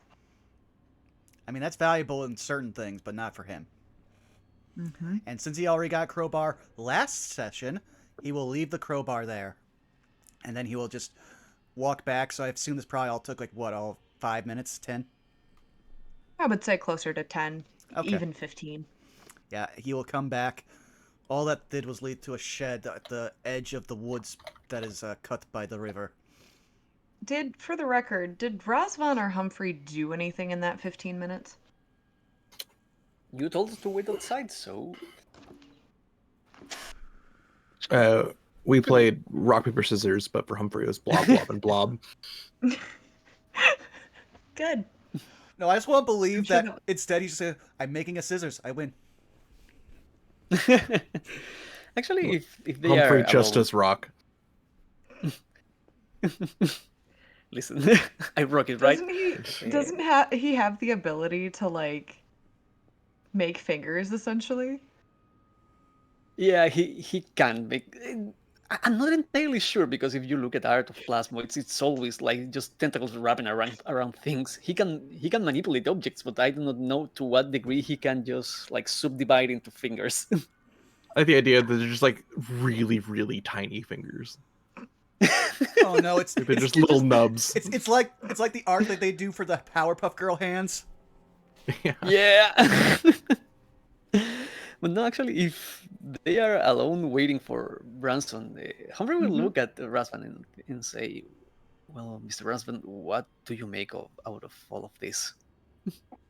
What do I make? It is hard to say. Well, this world is not like mine, and by the looks of it, not like yours either. So it is difficult to say with any certainty what could be the cause of all this. I do agree with Branson's conclusions that it is very likely some sort of lichen, but beyond that, I do not know. Even if we found the direct cause of the murders, it does not find us a way out of this place. It seems like it might be wiser for us to leave, but that is my perceptions on it. How about yourself? I agree with that. Whatever happened here already happened. There is not much more we can do about it. Probably the best course of action will be to try to go unnoticed by whatever thing is lurking around and move to where we can find actually living people. That is the hope. But those who live may not be kinder or as helpful as the dead here are. And they have been mighty Perhaps, kind. We have been able to procure ourselves with rations and equipment. perhaps Onyx had the right of it. This place is stuffy and sad in the way that I cannot find its meaning. Maybe getting out there, even in the mist, might be better for our health. Mind if I ask you a question? Of course. Back there in the carnival, you mentioned that one of the reasons you were appreciating the experience is because you were called a monster elsewhere. I do not know what you mean by that.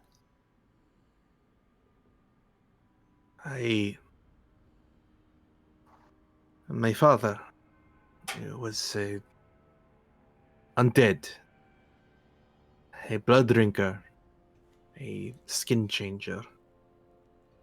He was a terrible figure. And fortunately, for myself, my mother was able to escape. I was born not one, but two. A twin who did not have the same curse as I did. It was because of my mother and my brother that I was able to find some measure of peace, but uneasily so. Once my brother met a tragic fate at sea, that same kindness was not gifted to me. Many people began to suspect treachery of any kind. Someone had gone missing, or someone wound up dead. Very often, a curious eye would go towards me purely because of who my father was and because of the things that I possess. I am not. I'm not used to fitting in. I'm not used to being seen as another person to simply ignore or engage without caution.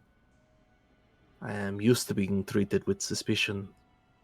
So at the carnival, it was, I admit, nice to be treated as such. Just me.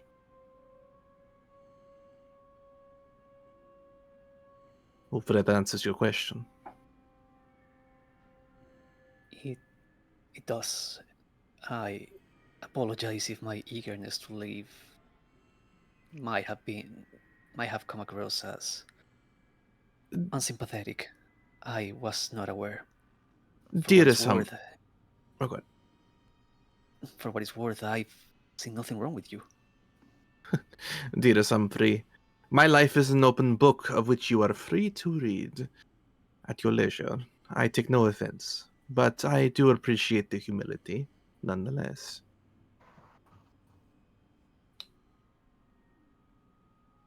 Humphrey will not.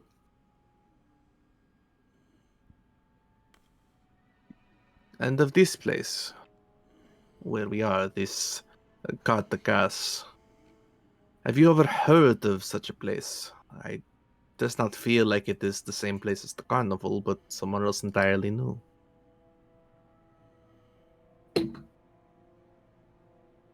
Not to my knowledge. I find rather interesting that every location, as we've already pointed out, has some sort of theatrical or musical denomination. I wonder how deep that will go.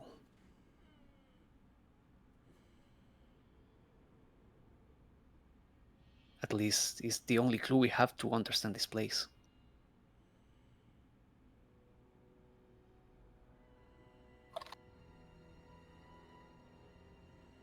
But if you ask me right now, this doesn't seem like this seems more like a horror tale.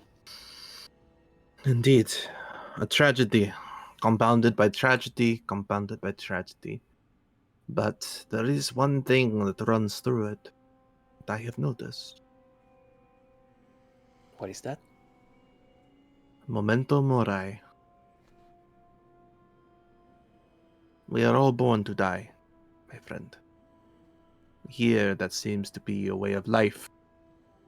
Seems to be a way of, well, living as well as ending. There is a sort of poetry to it, I would say. Let us hope we do not get wrapped up in that same tale. Agreed. I would much rather die in my own home, in my own bed, of old age. Yes, surrounded by the ones we love. That is the hope.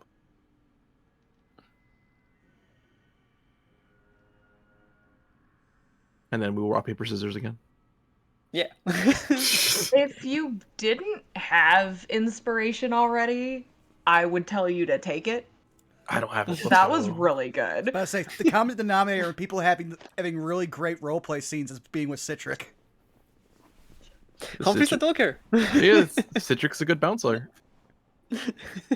I see what you did there. The way that I would like to imagine this is as you go in for best 2 out of 3, a head emerges from the trapdoor. It is Branson. Well, if they had escaped, they wouldn't have had much to go off of. All their supplies have been either stolen or destroyed.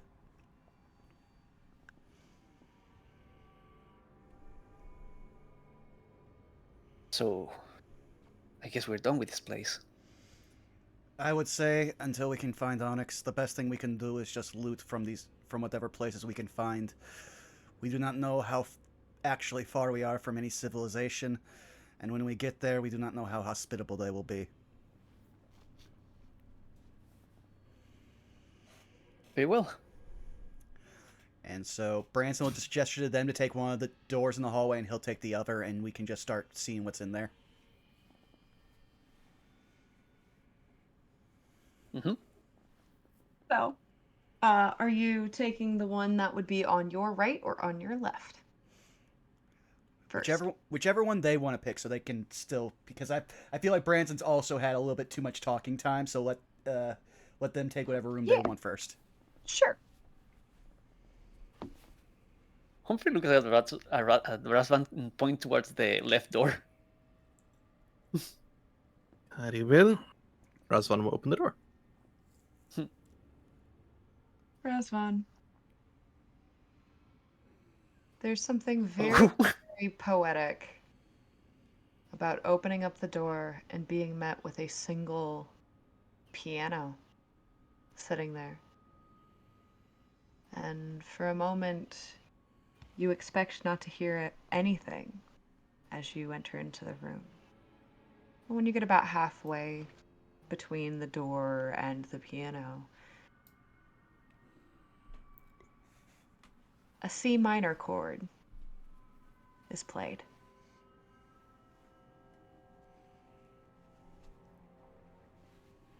Hello? Is anyone there? A D chord is played. He will wait.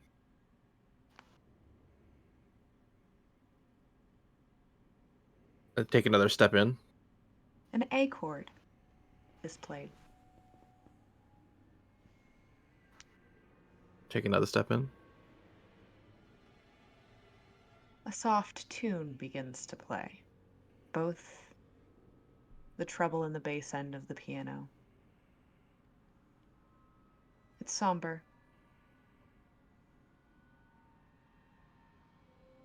Out of curiosity, Razvan will start to do a sort of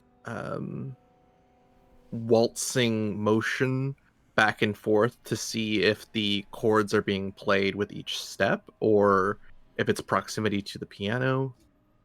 You seem to find that it is proximity to the piano. Razvan will go investigate the piano. Sure. First things first, there's no one sitting at it. Right. Like that is painfully obvious, but as you get closer, you are doubly certain no one is sitting at it. And for the record, now Branson and Humphrey, you also hear the sound of a piano playing inside. Yeah, and I assume we we walk in. Mm-hmm. And beyond that, I do need an investigation check from Razvan. All right. Get my notes done. Investigation. Mhm. 19. Yeah. First things first, being a bard yourself, even if you are not always one for musicality, you're aware that oftentimes the seat of a piano bench can be raised. And as you open it up, you find, of course, sheets of piano music, but you also find something else. You find a piece of parchment slipped in that has a magic circle on it. Interesting. This appears perhaps to be a magical piano. I would imagine either for entertaining or instructing someone how to play. Would make sense if this town is house to a musical college of sorts. Can Razvan don't have the components for identify, so we are going to. Can we Arcana to see the purpose of Sure. the? Okay, cool. Sure. 13. Here's what I will tell you. You can't tell what exactly it is, but you can tell one thing. This is probably a. I want to double check something really quick. Uh, yeah, that's what I thought. So you determine that it is a third level spell. Third level spell. Okay. Razvan will sit at the piano uh chair and attempt to play a C minor, a D flat, and then an A flat. Sure. And when you do, in the center of the room, from the sheet of paper in your hand, it lights up. And in the center of the room, you see, well, it appears to be some sort of couple dancing a waltz. Does it appear illusory or physical people in front of us? It appears to be illusory, yeah. Uh, Humphrey, why don't you investigate around here while I continue to play? Hopefully, if someone is around, they might come to investigate. Absolutely, I will do so. He's of course taken aback a little bit by the sudden like dancing couple, but he will try to snap out of it and examine the rest of the room. You find it odd. The room itself seems to just have the piano. It's just a piano. You even lift up the carpet in the center of the floor and there's nothing there.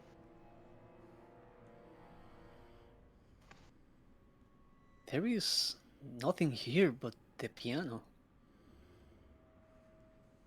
The entire purpose of this room. Hmm.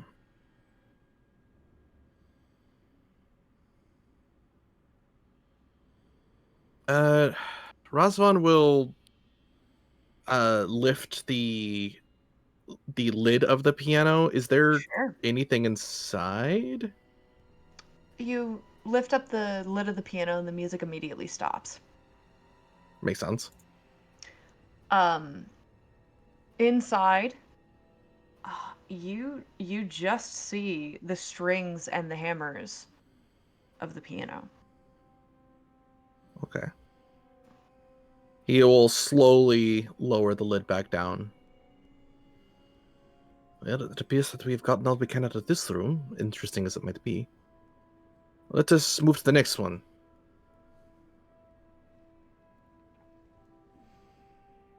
Well then. You move to sorry? No, I just said well then. Okay.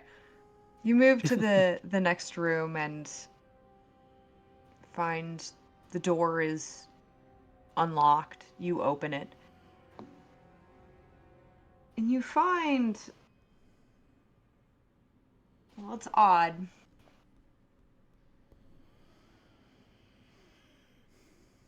You find it almost looks like a sundial in the back corner.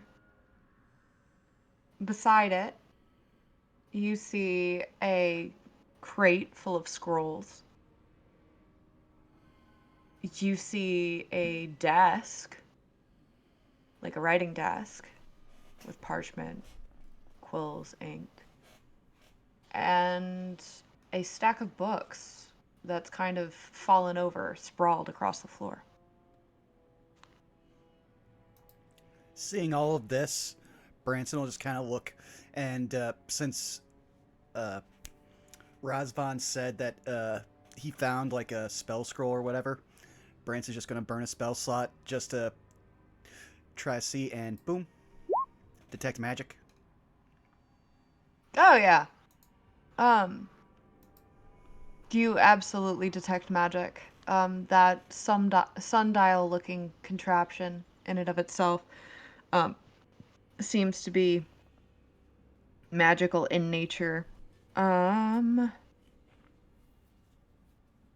believe it is. Sorry, I'm double checking. School. Evocation mixed with transmutation. Be careful of that strange dial. It has a mix of evocation and transmutation, so I've found out that anytime something has evocation on it, there's about a 70% chance it will hurt you. Yeah, fair enough. We'll keep away from that. Duly Do noted. your sleuthing eyes see anything else in particular, Humphrey? May I try to investigate the room? Sure. Absolutely. What exactly do you want to investigate? The sundial seems to be a central piece, right? It's off on in a corner actually, but it does seem important. And I want to look around to try to gather what the purpose of the dial might be, with what's surrounding it. You Because we are see, indoors, and so you there is no see, sun coming in. right. And as you look at it, you see, as mentioned, you see kind of like a dial, almost like what you would expect of a sundial. But interestingly, it seems to have the ability to move. It's some type of contraption. You're not exactly sure how it works, but you do notice, and it doesn't take a check, it doesn't take an expert to recognize that there are 30 circles around this dial. And not all of the circles are perfect. It doesn't take an expert to recognize that each one of those images is a phase of the moon. A moon dial.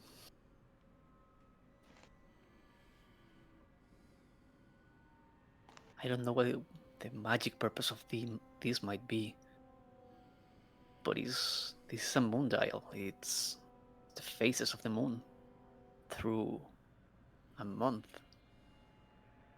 Saris, how big is the moon dial?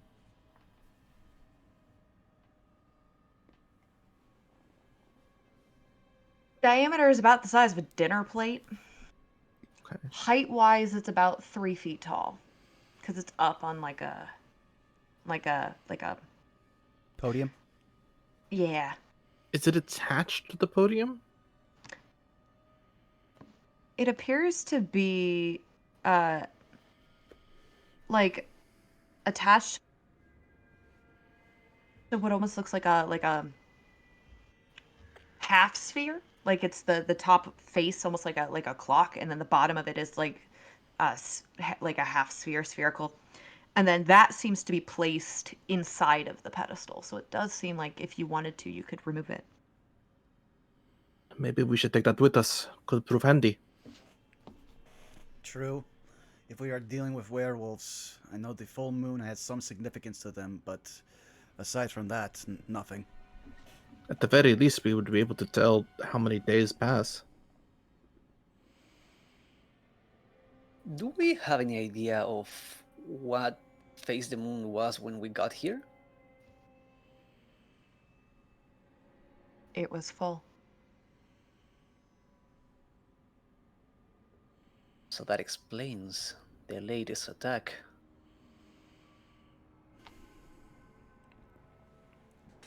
That explains the noises we heard last night. A phase of the moon. It's around 3 days, right? It assumes that this moon is the same as the one that you are accustomed to.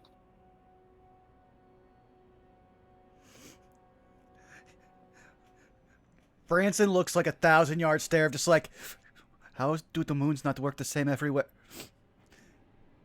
In all honesty, that's a good point. Humphrey should be completely like unaware of how like phases of the moon work. I would Everyone like has both of you 12 to make. moons. I would like for both of you to roll me a wisdom saving throw. So I say, can I make mine with disadvantage? Because my boy was taught to just read and write, and that was about it. Yeah, absolutely. Roll for me as well, Uh-huh. or for us? 12. Okay. Oh, yeah. No, both of you. Razvan was the one who posed the very valid question. 6. It dawns on you that you had not considered the possibility that the moon would be different anywhere else. And a very, very, very like profoundly deep in your core, lurking, lingering sense of dread and existentialism begin to well up inside at the prospect that Razvan has just posed in front of both of you. Remember from the one shot, Branson didn't even know that there was more planets/planes. Neither did Humphrey.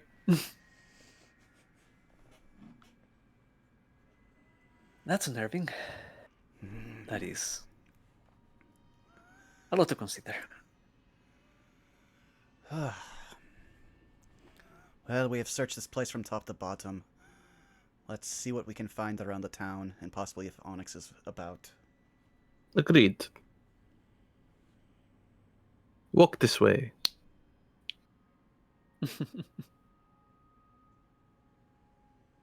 What are you looking at this point? What are you doing at this point? Sorry. We're heading out of the town hall. Okay, you head out of the town hall, and I think now, if I may, is actually a great time for us all to take a break. Sounds good. Okay. Yeah, just hit a little over 2 Righty. hours.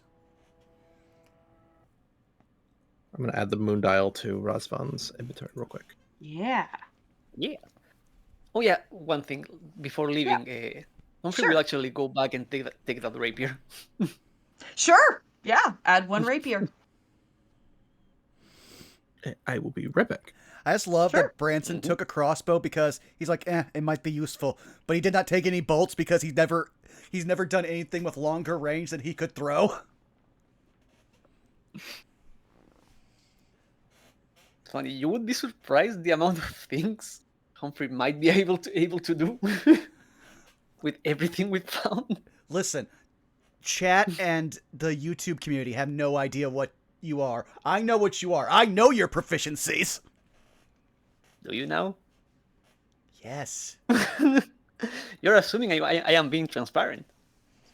Either that or you lied to all of us from character creation till now. Wouldn't that be funny? True, but you also went into great detail about what you want to do when you finally figure out what you can do, and I also know you like to play the long game.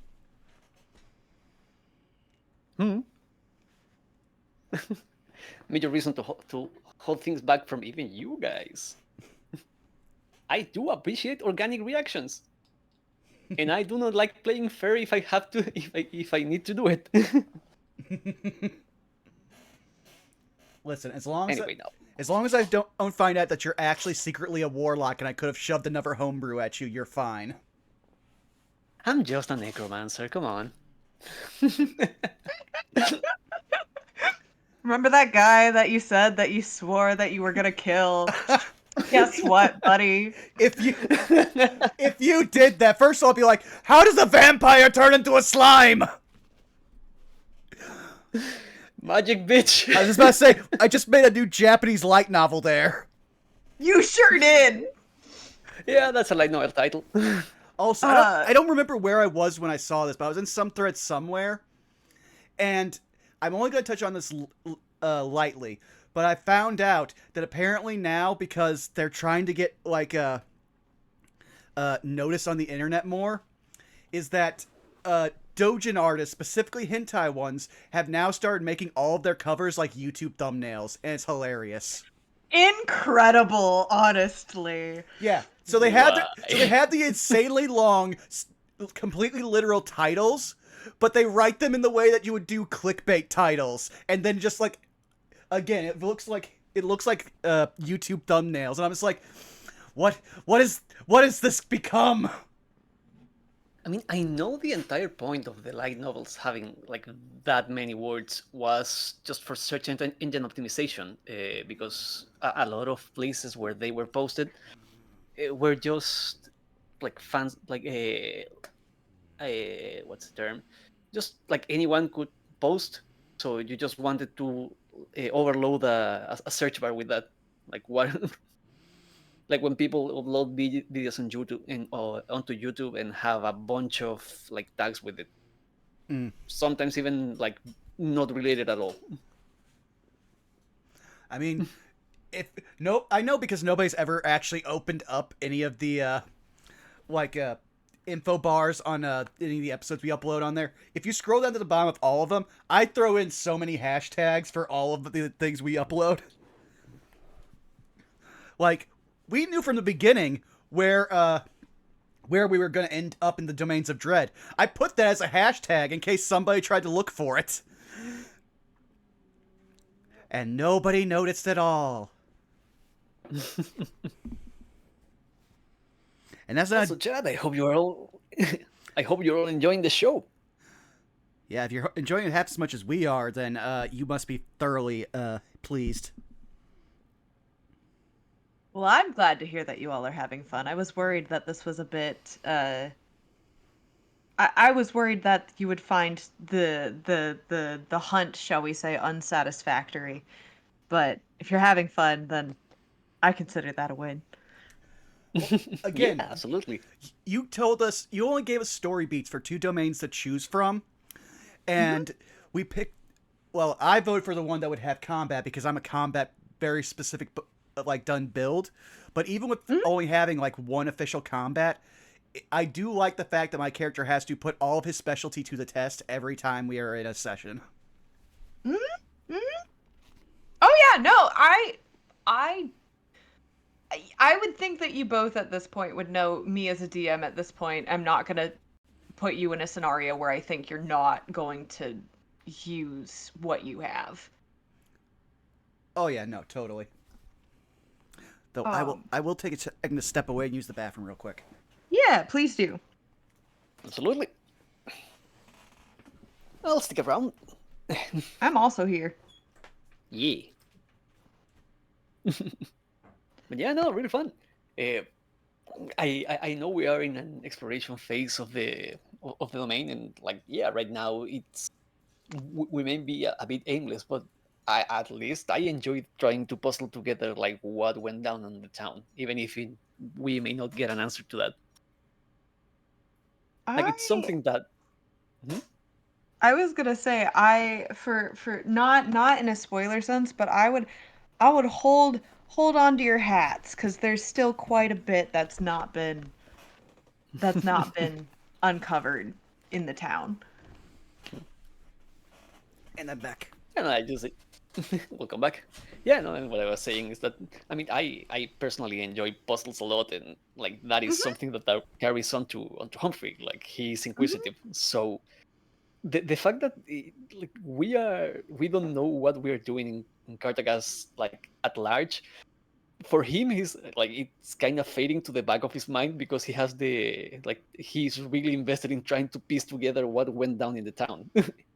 Even if he has to like put that off and like may not even come back to that, like the immediate mystery is enticing to him.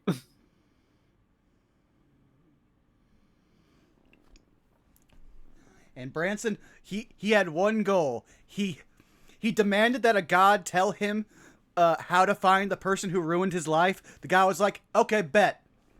And they led them to the place. It was one where he had been, and then they had to escape that place because being there meant death. And he left.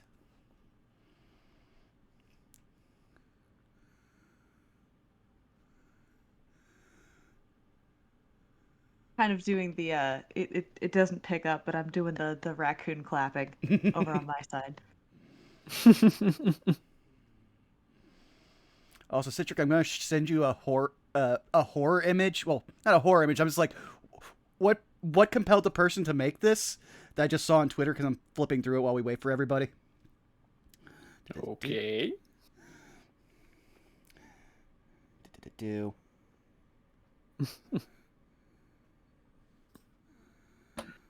Back. Welcome Snacks back. and stretches have been accomplished. Nice. Heck yeah.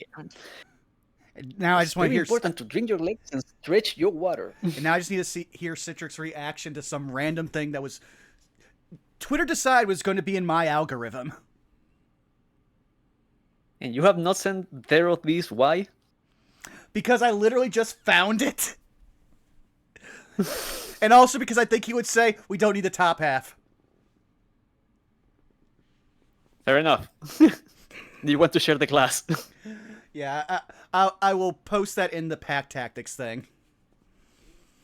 But yeah, since we got everyone back, is everyone ready for us to start up? Yeah, I'm good to go. Yeah. Okie dokie, let me just switch over to the screen. Yeah. We're good.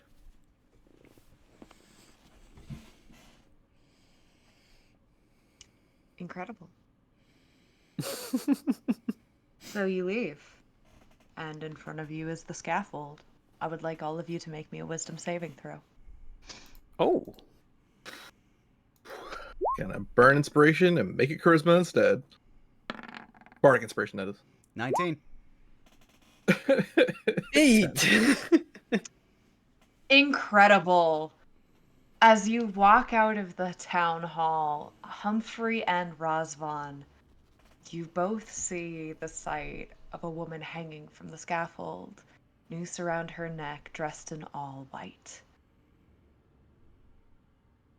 The same, for those who've been listening, the exact same visage that Onyx saw in the last session. But Onyx is not here. Uh, I'm going to is assume the anyone flickering else seeing this? Humphrey steps dead on his tracks and says, "A woman. She wasn't there before." Look up. Do I see Goyle? You do not, Do I Branson. even but see... your lantern's flickering again. Now, here's a question because, again, it was 2 weeks ago that we had the description of this gallows. Is there still a noose up there, or has it not been rehung up? It's still up there. It's for you. It's empty, but it's there. But at this point now, everyone in the party has seen this ghost, and 2 of us know it is fully bad vibes. You have not seen the ghost, Branson, but you know it's bad vibes. 3 of us can now gaslight Branson. Well, no. At this point, you both have said that there is some kind of thing there. We know there's bad vibes from 2 of us. I forgot that Onyx didn't share, but you say you see a woman up there hanging In the wedding dress. Branson will look around the gallows. Is there a ladder or stairs to climb up? I would assume stairs because it's really hard to get death row convicts to climb a ladder. Absolutely, there are stairs. Branson will climb up to the top, and he will look around. And man, I wanted him to save so many spell slots today, but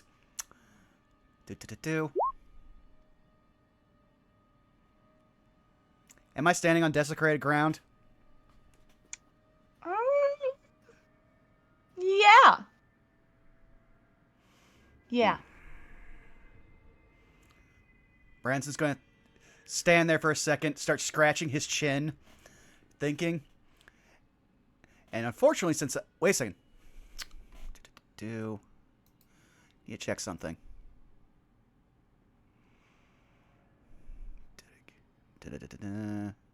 Sorry. Turns out some cleric spells, very wordy. Oh no, so I can't do that. Well, then Branson's just going to, by process of elimination, like, just, if this works, it works. He walks over to the noose, he pulls out his axe, and he just cuts it. You cut it. Does that? You have the noose in your hand. He'll yell down. Does the specter change at all for Razvan and Humphrey? She stares at Branson with her head tilted in a really unnatural way. But she's staring at Branson. Did that get rid of her? No. You may She's want just floating there? to say, you might want to shout that, because again, remember, he's at the top of a gallows. She's still there. Razvan will take a few steps towards the gallows and take off his hat, kind of lowering it to his chest. I do not know if you can hear us, but we mean you no harm. Speaking toward the specter directly. Roll me a persuasion check.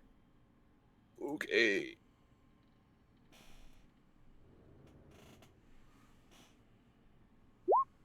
I think we will use inspiration, if that's okay. Sure. That's a reroll? Absolutely. Yeah, it's a reroll. Okay.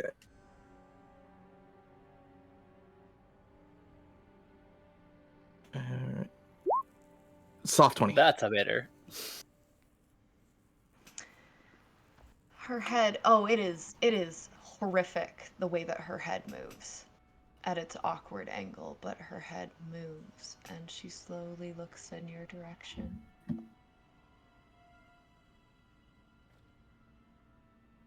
I do not know if what brings you here past your death keeps you here, but if I might offer some words of condolence and peace. He'll pull out his poetry book. Roll me a D100. Okay. I'm sorry. No, you're good. I didn't mean to interrupt. D100. 32. Okay. Go ahead and finish what you were going to say. Rest, rest forevermore upon a mossy shore. Rest, rest at the heart's core till time shall cease. Sleep that no pain shall wake, night that no morn shall break, till joy shall overtake her perfect peace. She mouths the words, "Thank you," and vanishes. Branson, your lantern flicks off. And I would assume I need to double check if this is concentration. It's not. Okay. But I have no. All right. I think you did whatever you did. She's set to rest. Razvan finally feel like he accomplished something. Kind of takes another breath to himself before putting his hat back on. Though still give this area at least a little bit of breath. Whatever she did to this land has desecrated it. That it lasted this long is saying something. And he'll climb down. Humphrey walks up to the stairs and waits for Razvan. You mean So- Branson? Not Razvan. Oh, I didn't know he climbed up. Razvan will head towards Humphrey. That was rather moving. You gave her peace. I At hope least. to do. If we could not be here in time to rescue her from whatever tragedies fate may fall upon her, I do at least take some solace that she might be at peace now.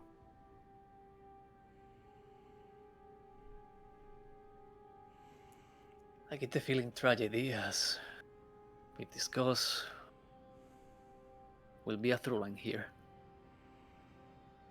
Painful as this may be, kind of talking to both of you, you cannot have comedy without tragedy. Let us find some form of joy and peace through all this, even if that means we must leave. So how many buildings do we have left that we haven't explored? Because I know we have the little clay building that was pretty much slashed up and empty. We had the general store, the church.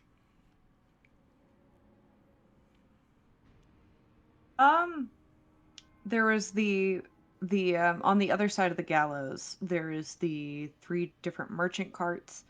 You also see down further southward another building that strikes your fancy. You actually see what appears to be a smokestack, and then over a few more other houses that seem to be more commoners' houses, you see another building over to the southeast as well that catches your eye.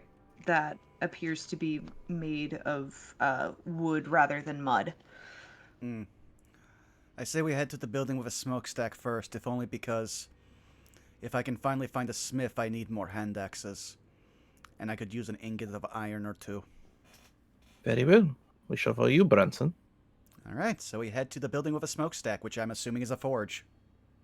You are correct, and you find the building portion of the shop appears to have been burnt down, collapsed. But in the nature of it being a smith's shop, you still have entry inside, and you are able to see most of the things that are not easily flammable, so like requiring the smelting of a forge, are all still intact. Alright, then I will just investigate around for... I'm specifically looking for ingots, but if I find anything else, just depending on the roll. Yeah, go ahead and roll me an investigation check. Pardon me. Oof. 16. You do find Don't die.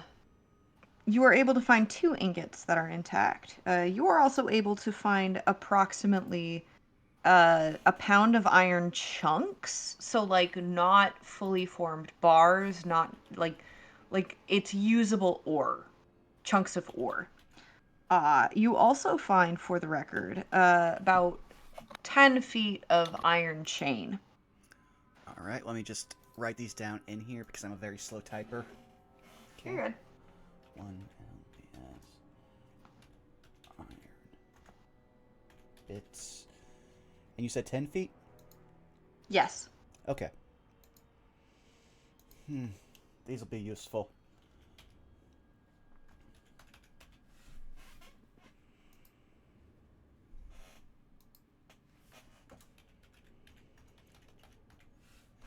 Unless you want to dig through the debris of the house to find something that might have survived, I think this is the most we are going to get out of here.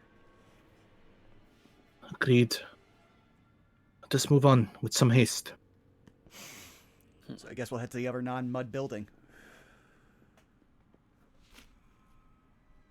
This one you find particularly interesting because it is not burnt down. You see no signs of ash, no signs of smoke. The building, though simple, made of wood with wooden paneling for the roof, seems to be fully intact. Any sign of broken windows or signs of struggle? No. Hmm. And the door is closed. We might find a survivor or we might find something else. This place is untouched. I'm going to try the door. He's got his axe out and he's going to see if it's locked. It is not locked. But as you do that, Razvan, Humphrey, I would like you both to roll me perception checks. Will do. Yeah. Soft 20. It's of 20. As Branson beelines for the door, you both, in keeping your wits about you, notice something odd. Behind the building, you swear that's a human arm.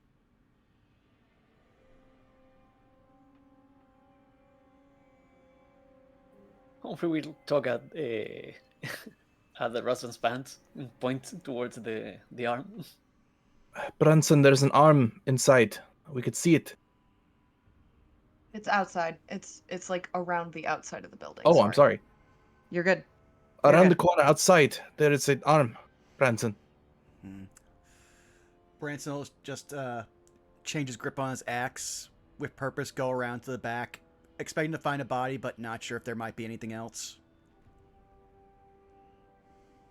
And do the three of you go back? Yeah, Humphrey follows Branson because he's charging head first and we don't know what is there. I'm gonna pause the music. As you enter the wide open clearing behind this building, you see a ravaged heap of bodies, bones, corpses torn to smithereens, a head over there, a foot over there, ribs sticking out, putrid smell of rot, the flying of flies and the squirming of maggots. And it dawns on all three of you that you know what happened to the townspeople.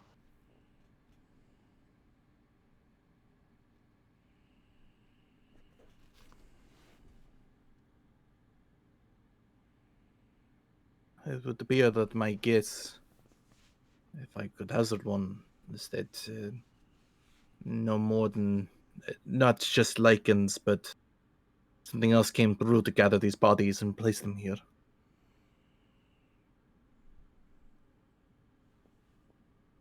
This is wrong. They are just piled together. This is a slaughter. This is a monument to their depravity.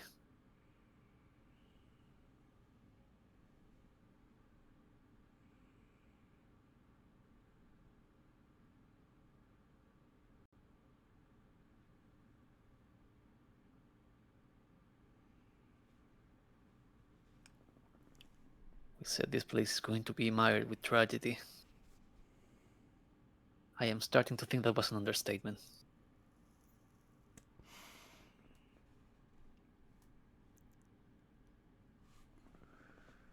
I'd say at this point, because I just don't want to have so much more silence, you guys will notice Branson has not said a word or made a move. I have no wit, no words, no tears. My heart within me, like a stone, is numbered too much for hopes or fears. Look left, look right, I dwell alone. I lift mine eyes, but dimmed with grief. No everlasting hills I see. My life is in the falling leaf. O gods, protect me.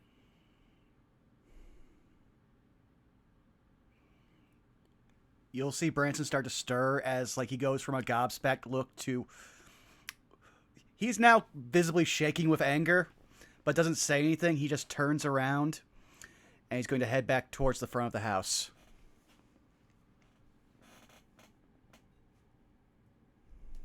Branson. Humphrey looks at Razvan and starts following Branson at a quick pace. Same, but as we're moving. Before you move, Oh, remind me, who is the highest passive perception? I'm not that high despite being a whizcaster. I have 14. 16. 23. Fuck. Humphrey. I thought it was Humphrey. I just wanted to verify. Humphrey. There's something moving in the woods. Where? In the trees, between them, staring back at you. Gentlemen? Branson swings his head around at breakneck speed, still with that look of anger on his face. And Humphrey slowly points with his short sword toward the movement.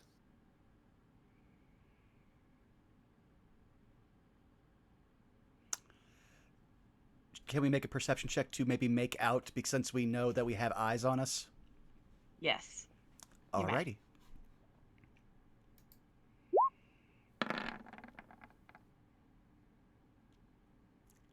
I don't see shit. 6. Sure is a tree line.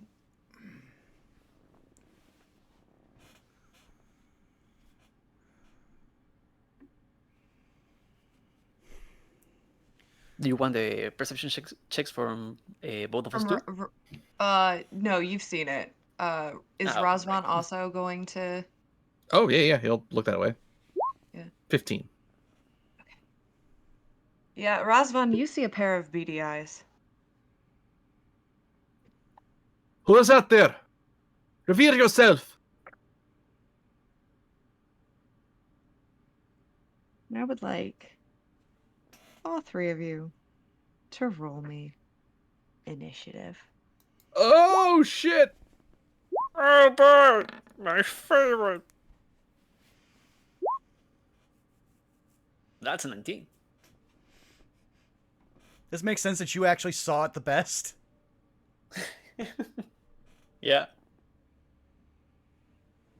Give me just a second as I finish rolling my initiative, and I... Oh, this is not working. Why is this not working? Come on, roll 20. Come on, roll 20. I will bring us over to the... I'm so glad I kept this map. The makeshift map we are going to be using. There we go.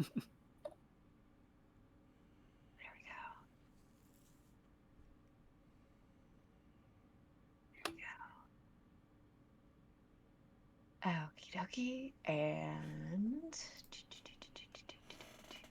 Sorry, folks. Oh, you're fine.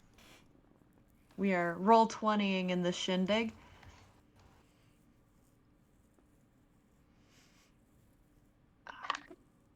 crap. There goes my d20. It's fine. Like, I didn't think we'd get any combat, so this is just icing on a cake of a very fun episode. Oh, I was not going to let you go through all that build up for nothing.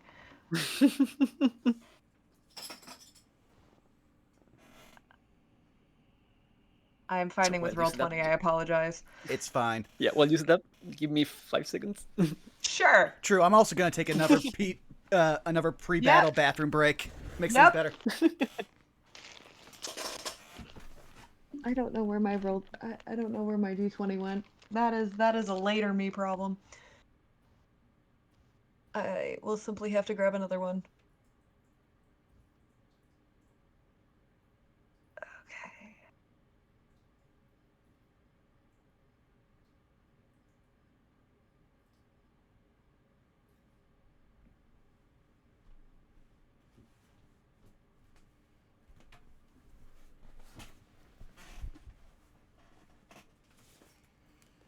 I have returned. Welcome back. Back. We're almost ready. Cool. Well, now, I guess it's a good thing I still have second level spell slots because Branson's been activated.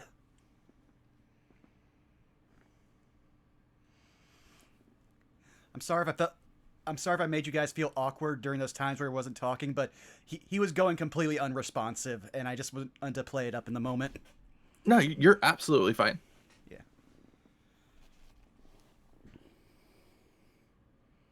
Ready and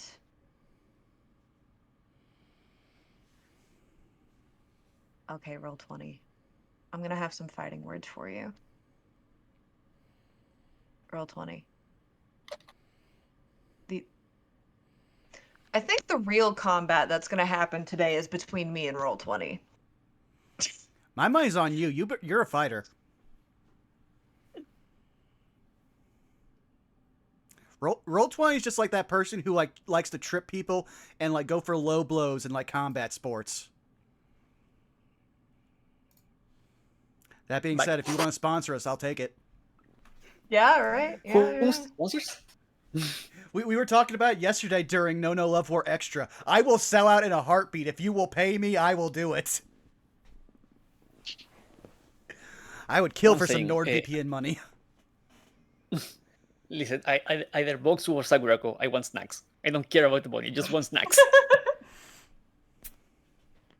Send them to me.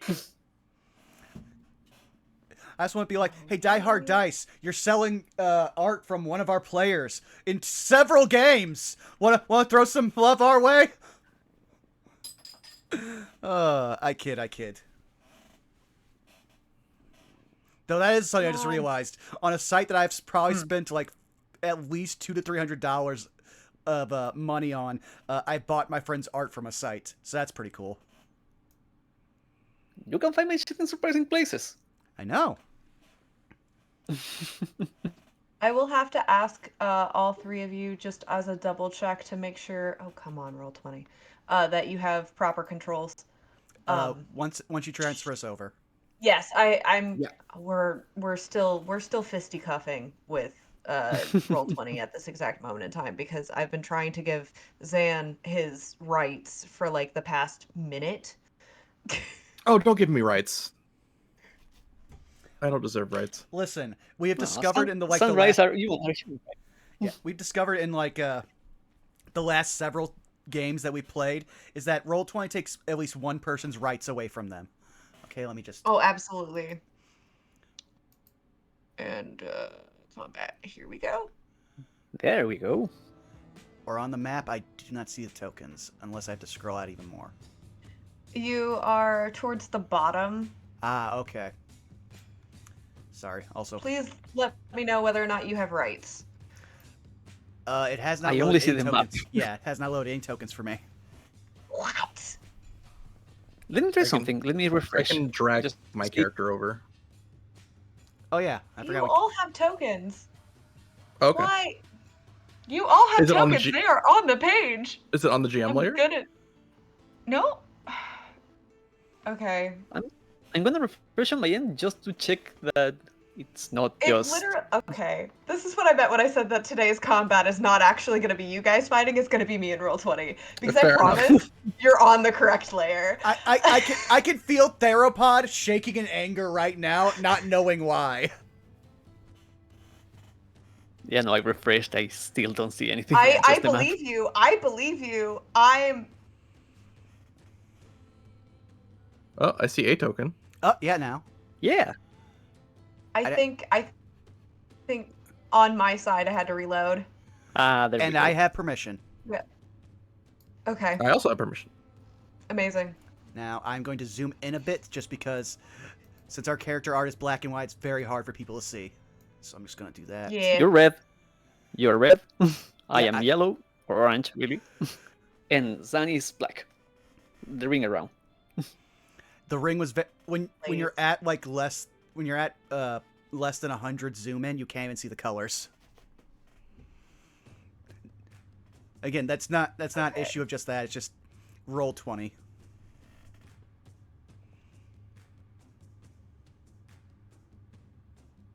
Oh. And then just give me an idea of how far away our enemy would be, so that way I can manage the map for stream. I just refreshed again. You should be able to see it. Okay, then that means... Oh, no, I don't want to zoom in. I need to zoom out. Oh shit. happened? That's good.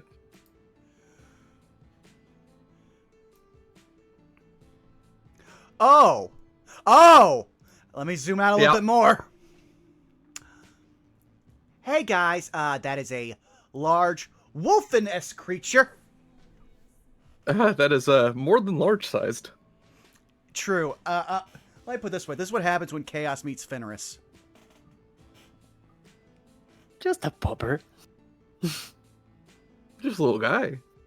So Yeah, I would just a like little to guy. I would like to quote what was commented like 2 hours ago in the chats. It is officially uwu time. That is a way to. All right. Okay. Well, bringing us to the top of the initiative, Humphrey.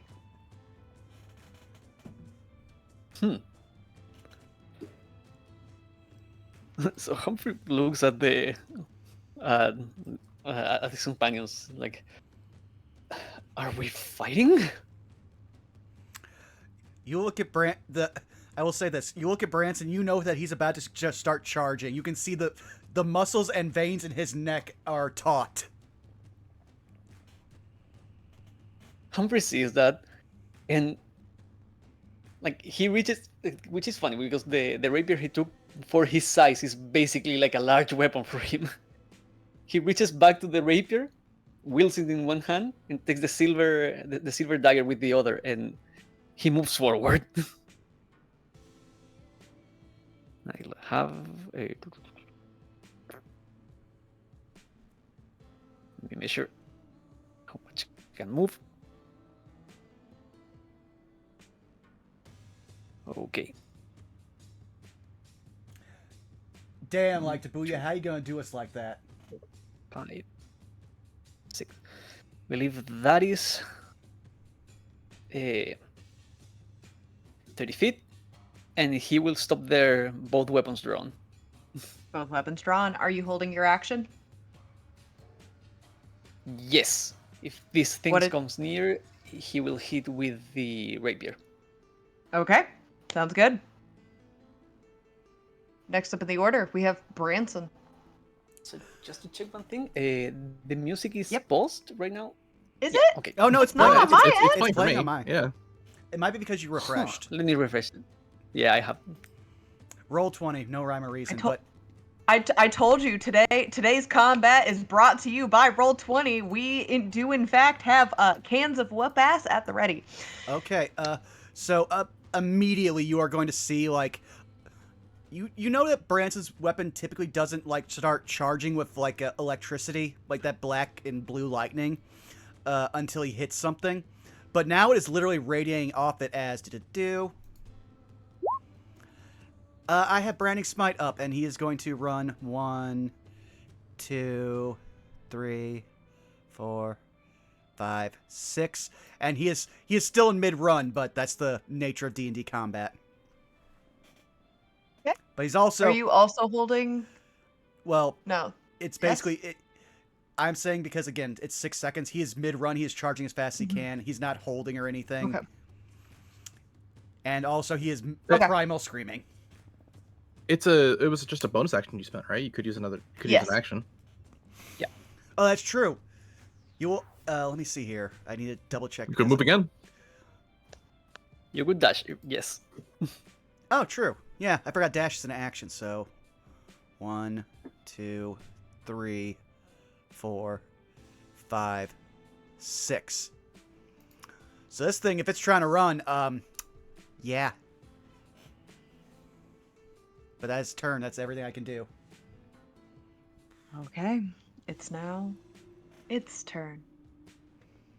Sees the creature that it's never seen before. Sniffs the air. Snarls. And begins to run forward towards you, Branson. Now I'm the one doing the raccoon claps. It gets up on its back paws, up on its haunches, and with claws fully out, takes 2 swipes. Okie dokie. Let me pull up my sheet just to make it easier for you. Switch from the spells page. Number to be is 16.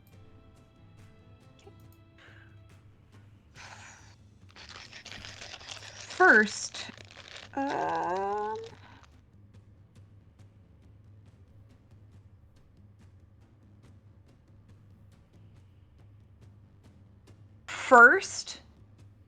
claw swipes, going straight towards your face, manages to rake against your nose, dealing a total of 8 points of slashing damage. That's impressive considering how little of a nose he has. I know. Those are some mighty big claws.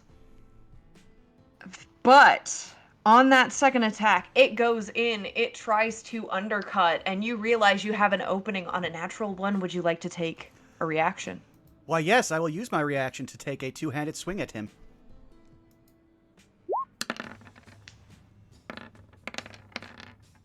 $21. Now the magic question that you've been dodging me on ever since we started this. Does he take the force damage? Force damage is specifically for undead? Yes, specifically for undead. He does not. Good to know. So you will only see the lightning travel off of his axe, because I forgot I now also have to roll for my smite. Bubba, not fair. Not fair. I'm trying to keep my composure here. The comment reads, "It booped Branson's snoot." Illegal. So that's 7, I believe, radiant damage. Let me look up. Yep, 7 radiant damage, and it can no longer benefit from any form of invisibility, and it glows in a dim light for 5 feet around it. Good to know. Good to know. But yeah, so that's total of 15 damage. What does it look like as you strike this creature? You will see, like, most of Branson's attacks lack any form of nuance. He was literally coming in, like, holding his axe down. He just pulls it up in a big arc and just slashes into it. The only thing that I would describe it as, you guys know that every time Branson swings, it is a killing blow. It's outside factors that make it not. But yeah, he just buries his axe into this thing, pulls it out, and is already, like, winding up for the next attack. And that is going to be its turn. Bringing us to Razvan. Razvan is going to move 1, 2, 3, 4, 5, 6 next to Humphrey and shout aloud. Oh shoot! 1 second, I refreshed, so my character sheet closed.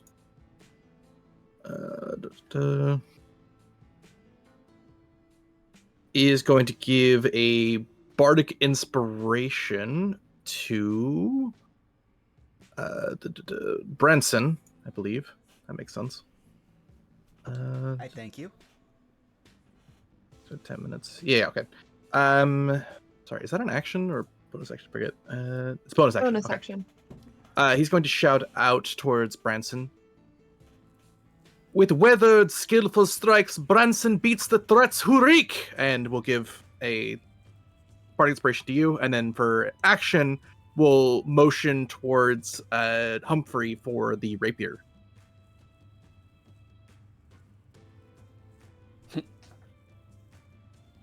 Can you take the rapier off of you? Humphrey will, with a quick flick of his non-wrist, flip it around and hand it to you by the blade. Oh, you have it equipped. I'm so sorry. Is it silver perchance?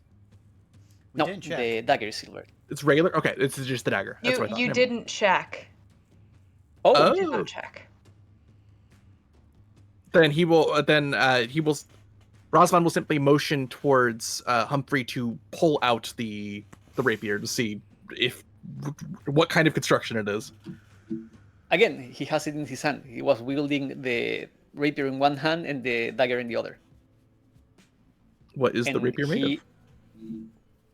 Roll me. And since you, in this case, I will say this will be a survival check.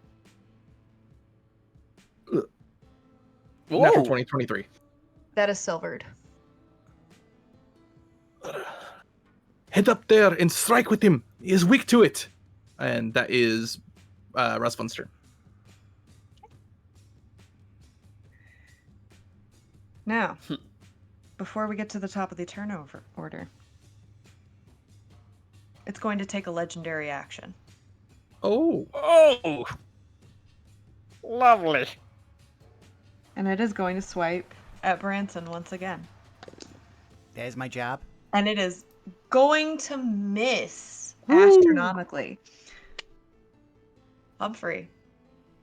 As it swipes at the air, Branson dodging out of the way, it is now your turn. Perfect. So, Humphrey will move. That is 40 feet. Run right here by Branson. Look at him. Say, "You are a remarkably reckless friend." And take a swipe with the rapier at the thing. All right.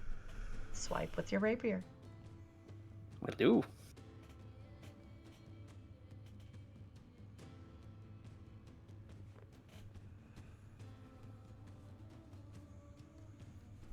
I want to use that inspiration, if I may. Sure, absolutely. Yeah. Because that's a low roll. Let's go again. Much better.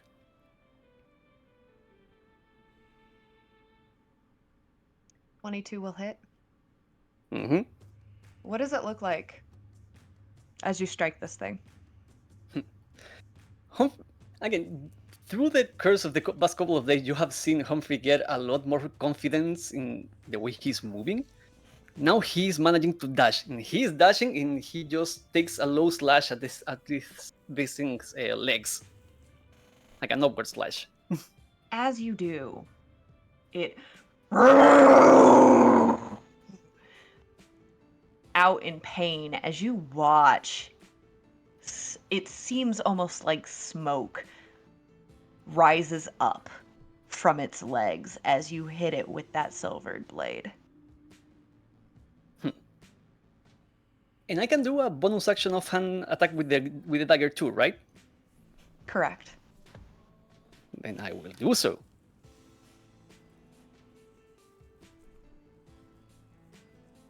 Hmm. 22 as well.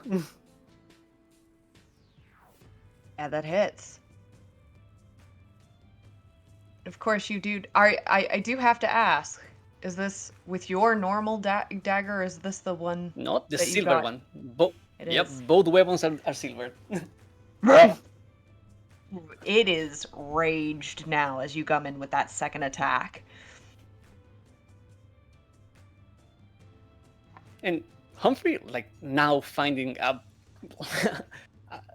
completely new sense of confidence, like after being stumbling around, after being just like annoyed at his adapting to his new form, he stands proud, and with both weapons to his side, it's like, so what do you have?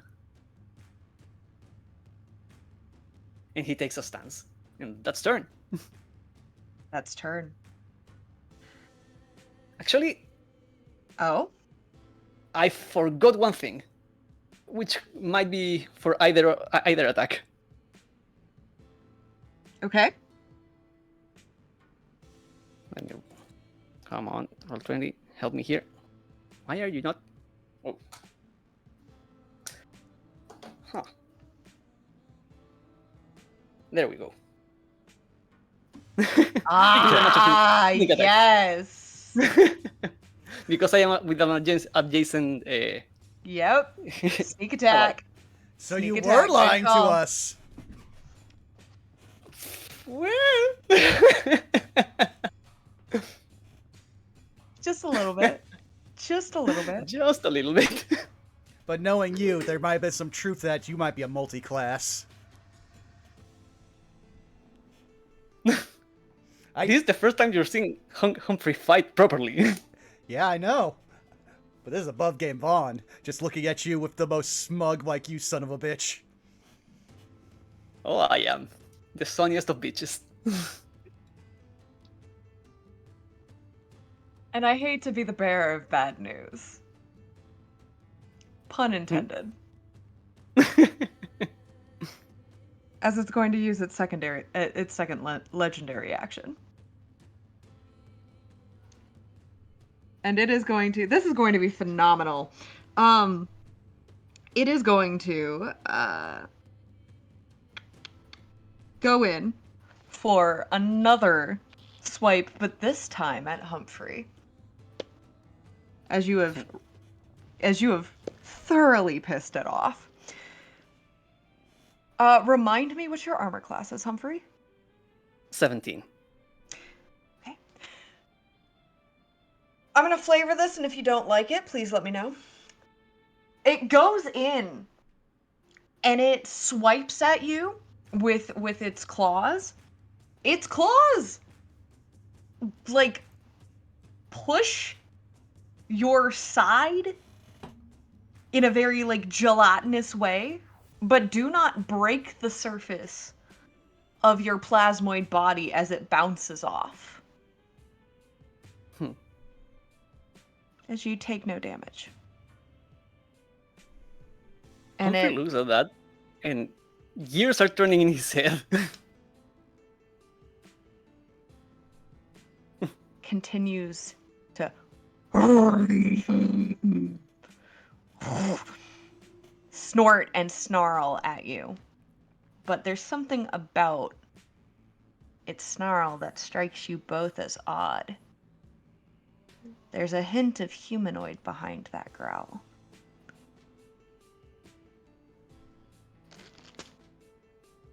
Next up in the turn order, Branson. You'll see, like, Branson, as you've seen anytime he fights, he is very primal. He is... You'll see the, like, realization of first, like, what your attacks did as he was readying for his attack, and then the thing attacking you. And he is still mid-scream, but something has clicked in his head. So first, he will turn his attack into how I flavor his channel divinity, as he will smash down at the ground, and a small bit of electricity will, like, come from the... Basically, a small lightning bolt will hit the creature. As, yeah. Can't be a DC 14. Wisdom save. Okie dokie. Let's see.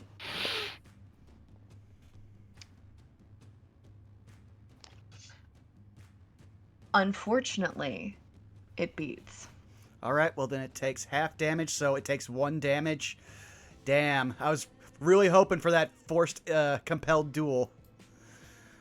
Branson will just growl again, but he's going to reach for one of the two that he put in his belt, not hanging from his belt, and he will slash at it with his hand axe, with his offhand for a bonus action. Okay.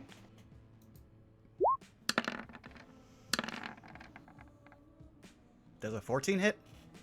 Unfortunately, you go in for that swing and it parries, batting your hand axe away with its claws. Okay, well, that's the best I can do. I'm sorry, Citric. I was trying to give you the advantage. It's all right. We have it. We have it at least here. Okay. It is now its turn. It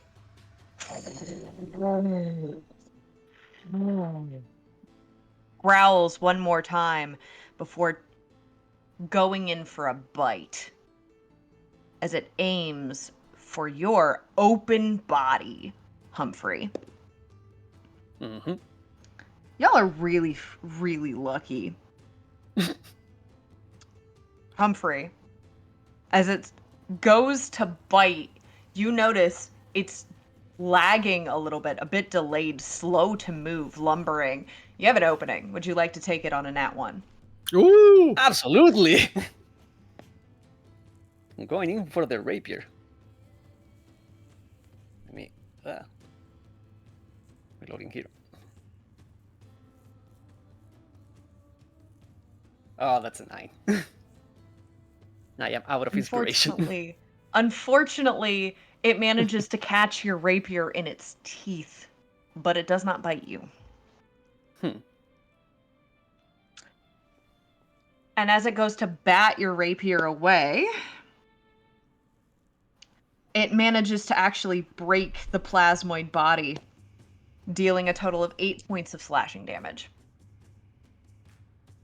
Oh. At least he's consistent with that.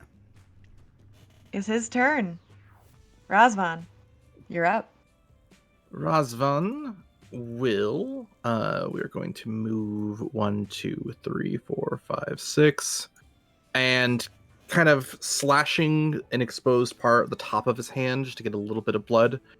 He will throw the blood at the large wolf creature and cast Bane. Ooh, okay. Save me this concentration because I still got concentration smite. That is a DC 14, I believe. Save. Yes. Charisma save. What does your magic look like as you cast it? It looks like a bit of blood flecked with the echoes of shadow kind of bleeding onto the top of the creature as he kind of gives a slight hum with the magic to empower it. I'm going to add on to your flavor text and say that as you flick the blood swipes across its face, getting into its eyes as it fails its saving throw. All right, that is action and move. So that is Razvan. Okay. It's going to take a legendary action. It's going to sweep down, and it's going to attempt to bite Humphrey. I think I have to do the Bane before it rolls. Oh, you do. You do. A target fails saving throw. The target must roll D4 and subtract roll from attack rolls from the attack roll and saving throw. Yep. All right, so I'll roll now. -3, whatever you're rolling.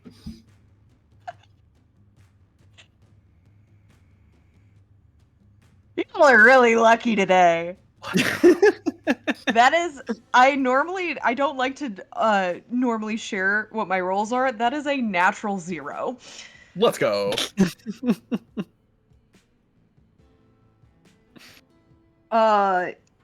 Yep.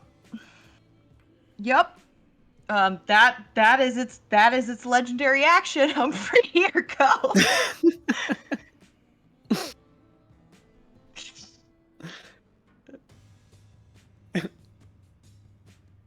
So it's my turn? Yep, it's your go. Yeah, Humphrey seeing that the creature now is like impaired in some way, he will go once again with an upward slash with the rapier. Oh, that's another one. It's going to take an attack of opportunity. Hmm. I'm I get sorry. a point of bardic inspiration back. Let's go. You do.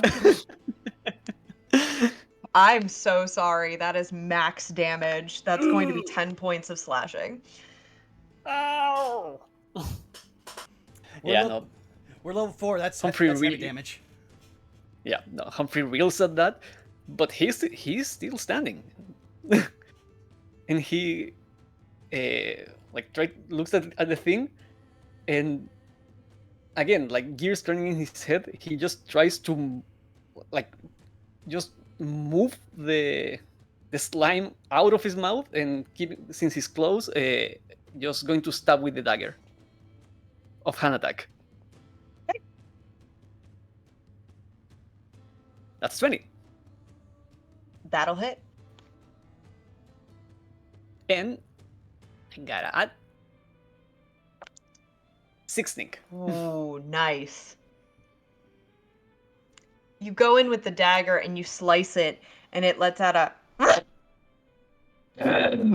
Again, sounding a little bit more humanoid each time you hit it with the silver. Is there anything else you would like to do?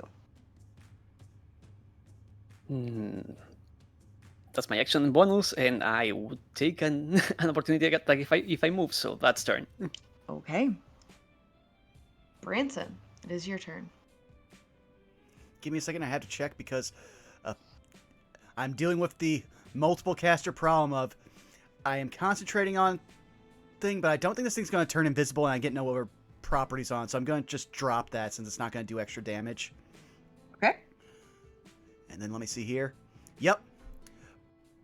You're going to watch as Branson's eyes now start radiating with electricity like when you saw in session 0. As boop. This guy's got to make a save. Well, oh, yeah, no, he doesn't actually get to make a save. It just marks them. Nope. So, yeah, Hex.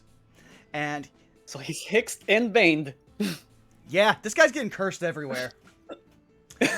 But, you're then going to see him, instead of making his first attack with the, with his main axe.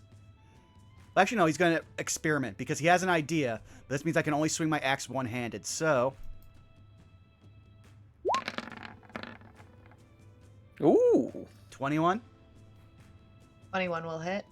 So that's 7, but I'm pretty sure it's not taking that because, unfortunately, the only way I could have really hurt this thing is with that extra damage. But I'm going to try with the hand axe that I got from the house.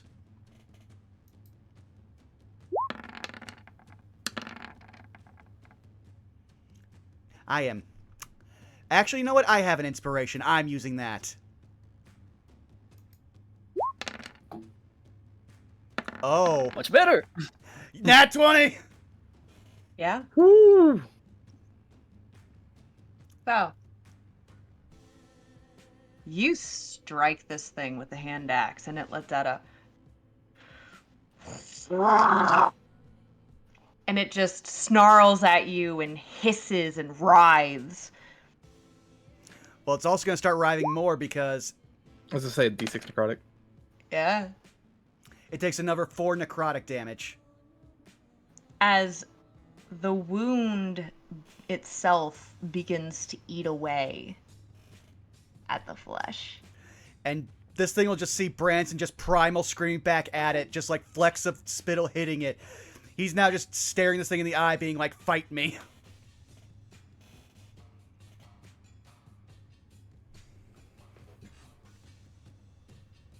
That's turn. Is that turn? Yeah. It's now its turn. Oh, hold on. -2. -2. Good call. It's going to reach down and it's going to try to bite Branson this time. 16. Thank goodness for Bane. Let's go. As it tries to see through the blood in its eyes, it goes down for a bite and it clangs against your shall we say Pauldron. holy weapon. Yes, your holy weapon. Okay. and it tries to bite down on your holy weapon and fails miserably. Okay, I know it has another attack. It's going to try to go in for a swipe. Thank God for Bane. As it misses you once again, Branson, as you see its next attack coming and you parry once again.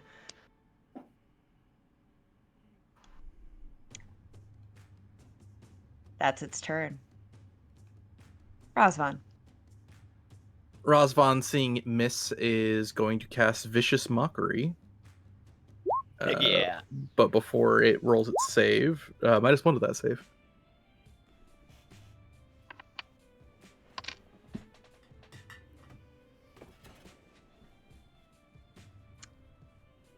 And what do you say to it? Memento mori, memento mori.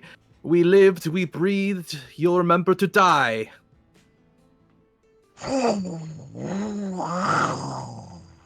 As it snarls at you, it seems unaffected. Okay. Then we're going, so that was the action, so we're going to move to here, just around it. And I think that will be Razvan's turn. Yeah, that'll be his turn. As your turn comes, I will move away from my microphone for this. You all hear somewhere in the distance, Oh boy. Humphrey, it is now your turn. He pays attention to the howling in the distance, but looking at the at the threat in front of him, after he went for Branson, again, like Humphrey right now, emboldened by a newfound sense of confidence, he looks at the thing and say, "Changing partners so soon, and I think here I thought it was our dance." And goes back again with the rapier. Come on, shit. Here we go. Rapier. That's a 14. Unfortunately, it catches your rapier in its teeth and it throws it to the side. You don't lose it, but like it throws it out of the way. And again, like since he emphasizing the fact that like Humphrey is like 3 feet tall, he really has to like lean down in order to bite. So his head and neck are exposed, and he goes with the offhand attack with the dagger, which is a nat 20. Also, wait, because I have a sneak damage too. There we go. It is -3 to the damage because you don't get dex on the offhand. Unless you have something that No. gives you. Oh, Yeah. all right. Yeah, no, I don't. I will need to change that in the sheet then. Hey, no worries. Yeah, I had to pre-program that into all of my hand axes. Yeah.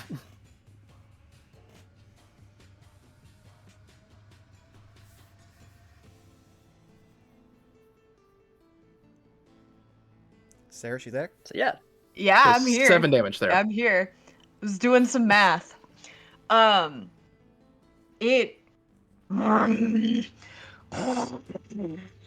seems to be barely holding it together as you hit it. Anything else you want to do on your turn? That's my action bonus, so that's my turn. Humphrey's just standing there, defiantly. Branson. Okay, well, you guys are going to see something that you probably would never have thought from Branson. He is literally dropping his main axe, and he's pulling the other hand axe out of his belt. And he is swinging with both of them. Just pure instinct. So, 21. Yeah, 21 will hit.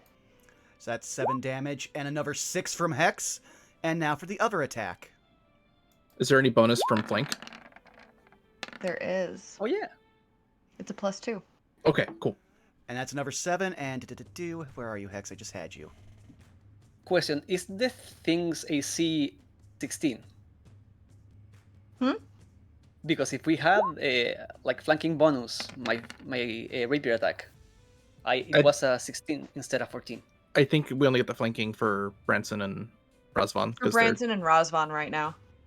Oh, okay. Ah, right, because you're in opposite directions. We're Right, making right. the sandwich, yeah. So that's 23 Yeah. points of damage that this thing can't resist. Sure can't. Anything else on your turn?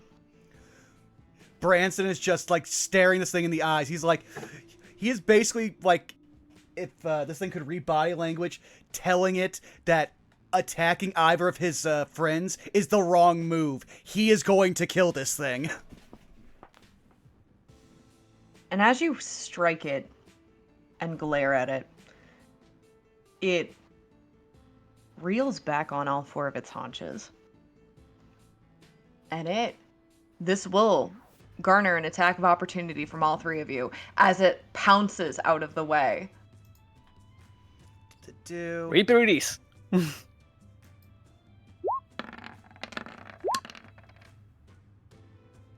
Branson, did Branson already use the inspiration? I haven't, Bardic inspiration? but also a quick question. Would our current flanking also factor into that? Still +2. Okay, so that's 13 and it's a D8. At this level, let me just double check, make sure. Yeah. It's D6. Okay.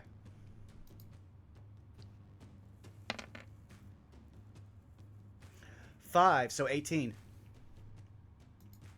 All three of you managed to land a hit. Okay, so this is why I love Hex. So let me go back up to my 11 4. piercing. And where are you, Hex? 8 piercing on my end. 9 total from me.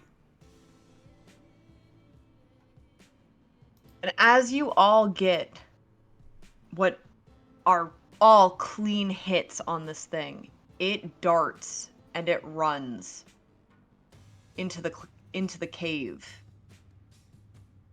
and vanishes from sight. Now I ask,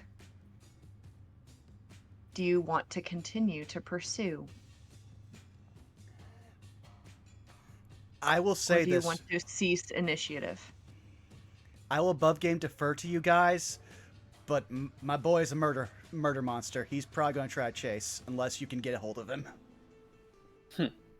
Above game, do we want to move forward while shouting Onyx's name, so that way we can get Sheila in next time?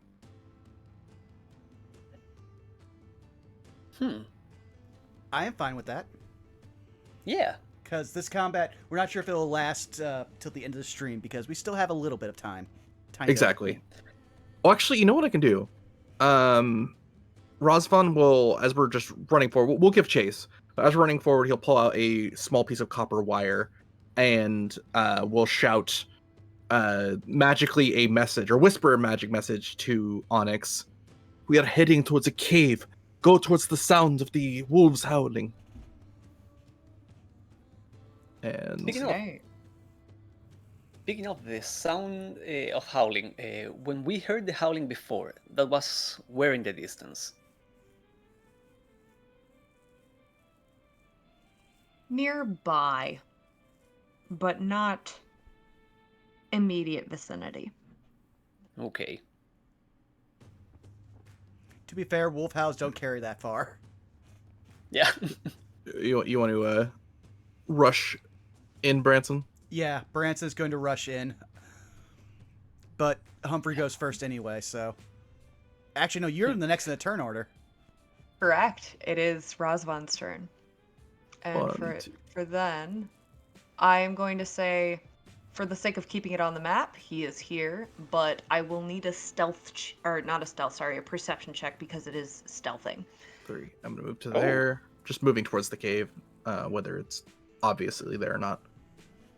But he will have cast message as the action, because that makes sense. That is a 13. Unfortunately, you cannot see it, though you know it is there. He's heading towards the cave! And that is Razvan's turn. Before we start turn, can I just do one thing for stream's sake? Mm-hmm. I want to thank I Sell Cabbages for the 5 gift subs. That is incredibly generous of you. Thank you so much. They are just enjoying the session and wanted to just like pay it forward, so I just wanted to let them know. Thank you very much. Thank you. I hope your cabbages sell well.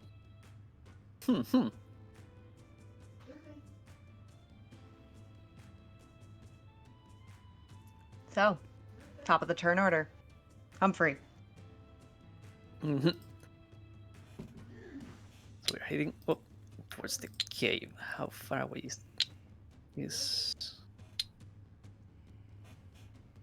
have 40 feet of movement. I move by Razvan. Like, where did he go? Just pointing towards the cave. I will need a perception So- check. We'll do so.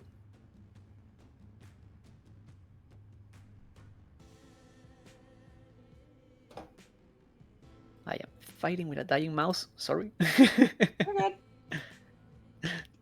23. I still know somebody who uses a trackball. Oh. Are they a masochist? You, They're a gamer. They're actually really good. Humphrey, you were able to spot it. It is attempting to hide behind stalactites and mushrooms.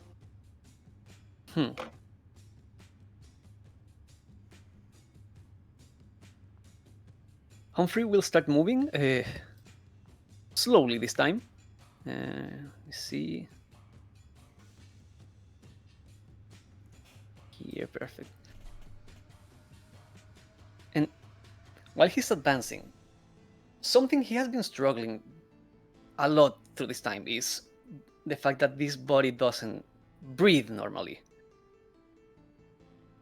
Now realizing that he has to let go, something that he has been learning through this journey, let go of some preconceptions. It's just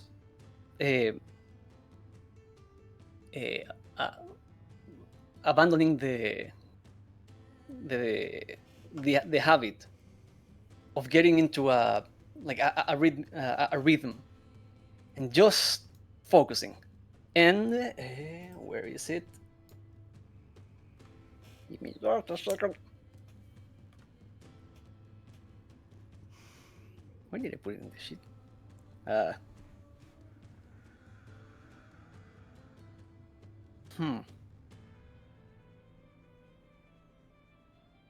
it's here.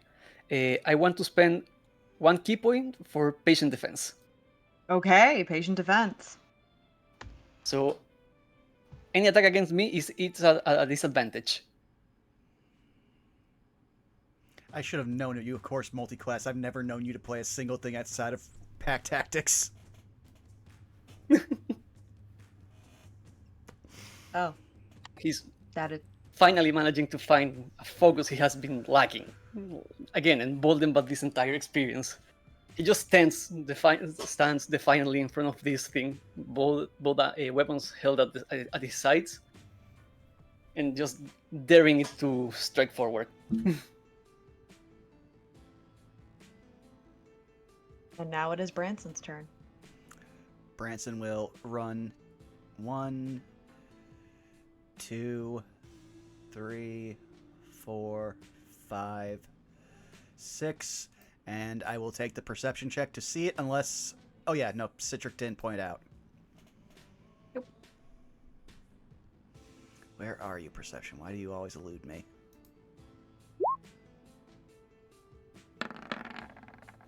22. You see it. You see it. You will... Well, you guys will watch as, again, another bolt of lightning, almost like shooting out from his forehead, shoots into the cave, hitting this thing as... So I'm not concentrating. Actually... Oh, I can't do that. Let me see. What else do I have here? This is... I have so many concentration spells. And Hex has actually been doing the numbers for it, but... And actually, no, he's pragmatic. He would do it because he doesn't want this thing getting away. So I'm sadly dropping Hex, but... You'll see that bolt of lightning come from his head. DC 14 for Mind Spike. Oh. Hit me with that bane. Whoa. 3.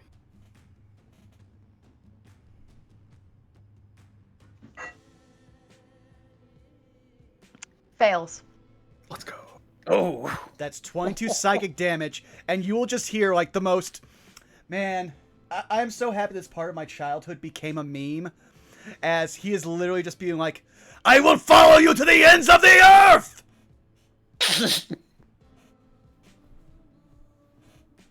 Brilliant.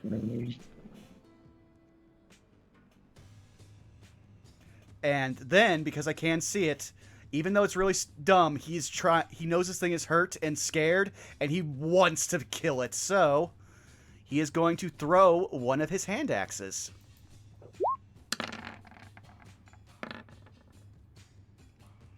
Damn. Nat 1. And it's going to go in for that attack of opportunity. It lunges down for a bite. I'm going to need a Constitution saving throw.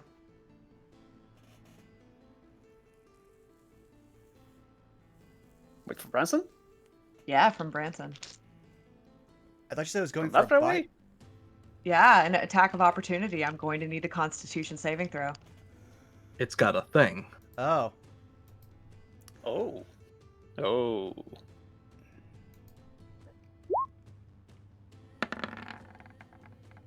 Eight. I fail. So what happens?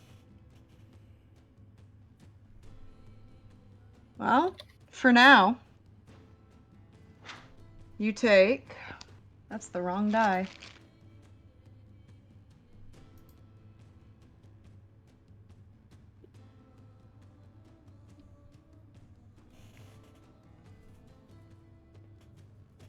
$11 points of piercing damage.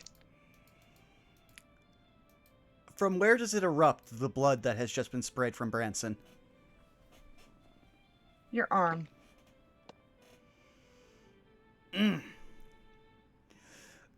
You will notice he basically just shudders, but he is still not just roaring still. And that is literally everything I can do on my turn. But this thing also can't get away from me. It has to kill me.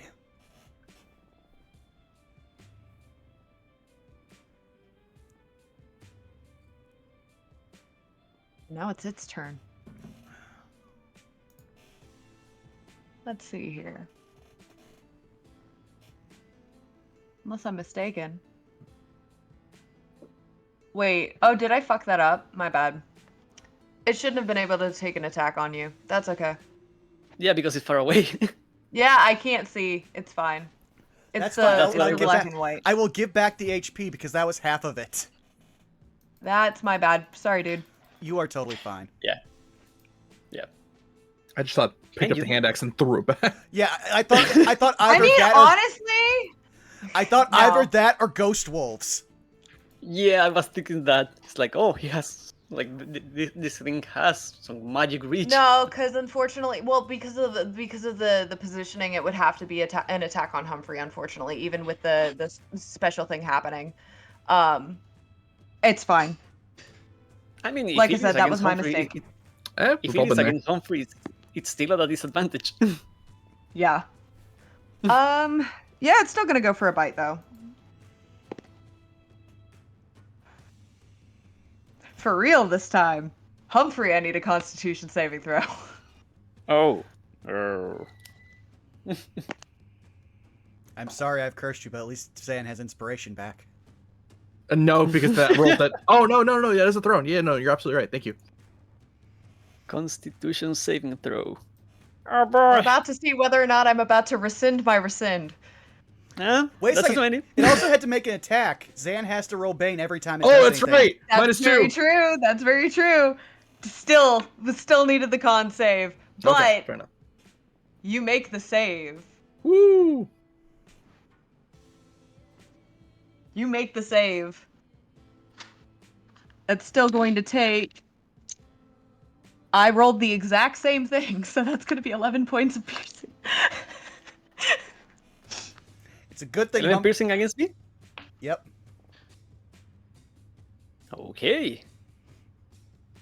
I'm really glad you rolled higher than me on hit points.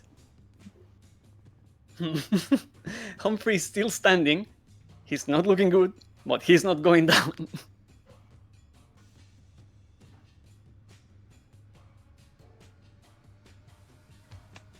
Okie dokie. It goes in for its next attack, which is a swipe. Ugh, minus And- 3. Okay. disadvantage. Good call. And Good call. disadvantage. Good call. And disadvantage. Ooh, nice. Yep. Because the combination of Bane and disadvantage, it does not hit. Let's go.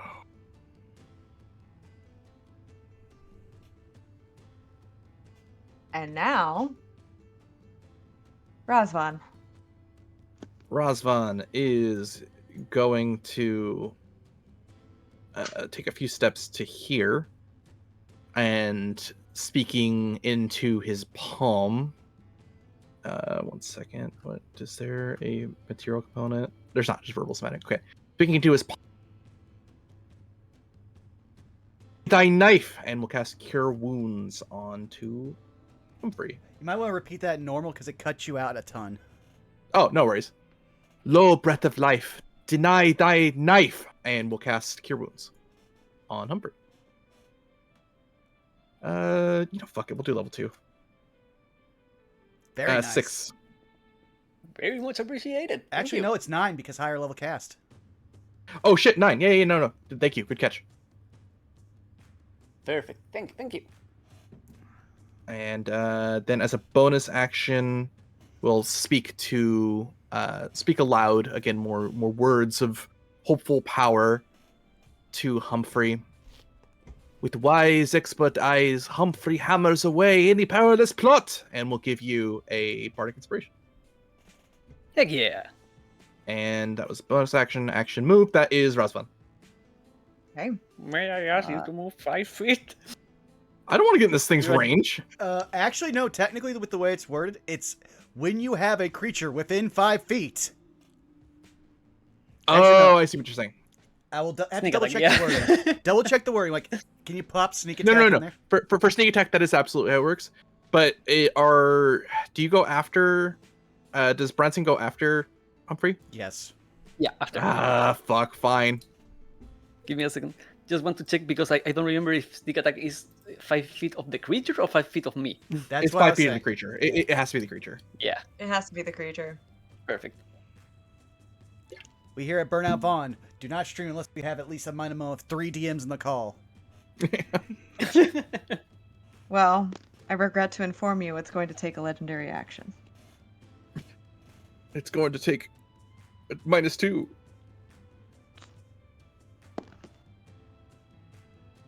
Razvan, what is your AC? 15. I'm sorry, dude. I need It a happens. Constitution saving throw. We're gonna spend a bardic inspiration to sing away and make it charisma to 18. All right. You take 7 points of piercing damage, and as Oof. far Sorry, you cut out. I said 7 points of piercing, and as far as you're aware, nothing happens. Okay. Sorry, dude. No, you're good. You better fucking hit. In all honesty, that change of the charisma save, I want to say was clutch. Yeah. Probably, yeah. Yeah, given that +6. Yeah. Uh-huh. Yeah. Thank you for rolling a natural 1 burnout, otherwise I would not have the opportunity. It is now, speaking of, it is now Branson's turn. Right? Yes. No, Humphrey's turn. No, Sorry. my turn. Yeah. Yes, it's Humphrey's turn. Yep. Sorry. Sorry. No, that's why we risk Razvan. Nope, exactly. You're right. Yeah. Yeah, Humphrey sees the thing attacking Razvan, and he gets especially after he healed him, and he just lunges for this thing's throat with the rapier. 13. How Bardic much is D6? the bardic experience? Yeah, D6. a D6. Perfect. Let me roll that. That's a 17 total. Yeah, that's 17. That'll hit. Let's go. Heck Sneak. yeah. 10 piercing damage? Sneak. Oh, right. Thank you. I have to balance a lot of things. I did this to myself. You are fine. 1. It's a So- sneaky one. You laugh. But that 1 puts you at just enough. Nice. How do you want to kill this thing? Again, like seeing this thing go for a bite and seeing the open neck, Humphrey doesn't like hesitate and goes straight for the artery and skewers it side to side. And it falls dead to the ground.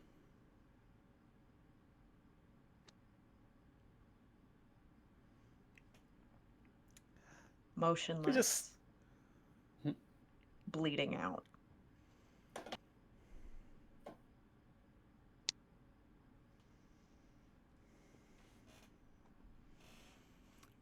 So I'm gonna say this. Sure. Mhm. Listen, if you need to describe for the scene first, I'll let you do that. Something strikes you all as odd. Before I continue, I need a roll from the. Well, we've already actually. Actually, from all 3 of you, a history check. oh, interesting. A historic soft 20. 13. 9.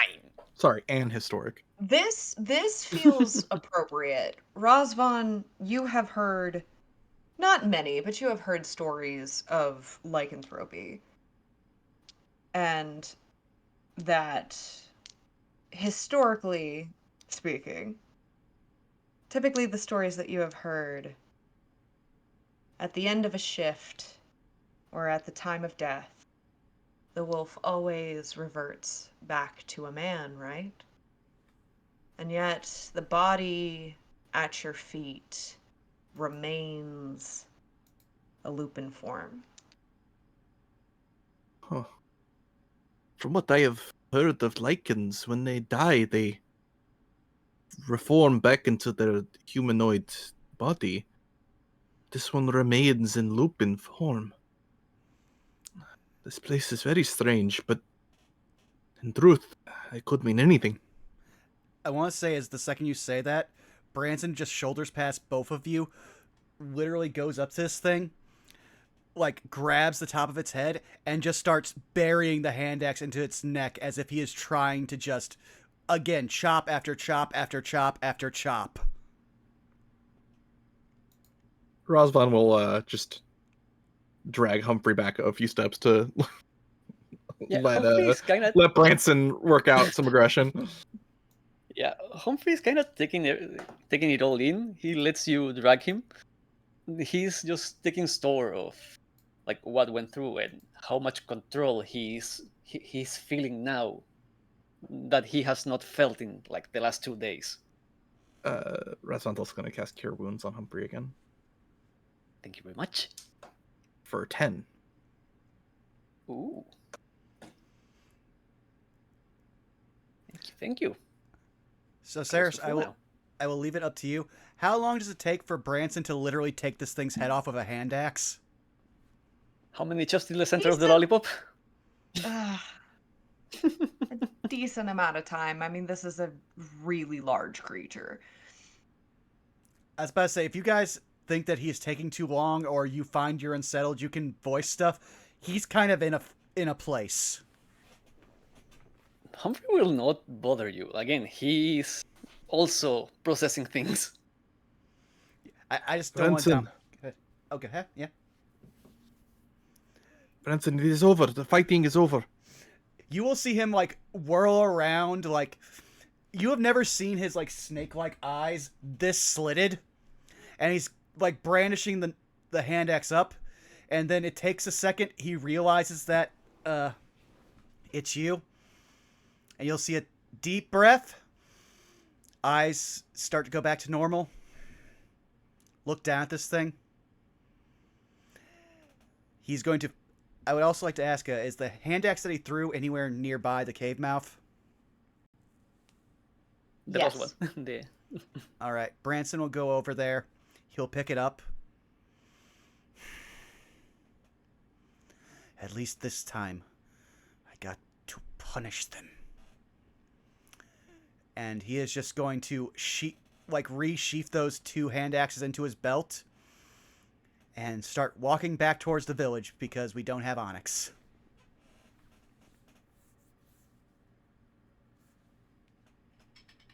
As the three of you begin walking back to the village, I think that's an excellent place for us to come to the close this session.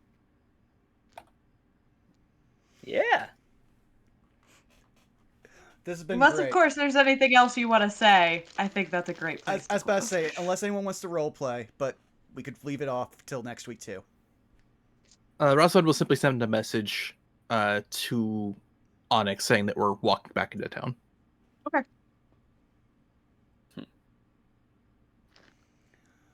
But yeah, no, this session had a little bit of everything. Yeah.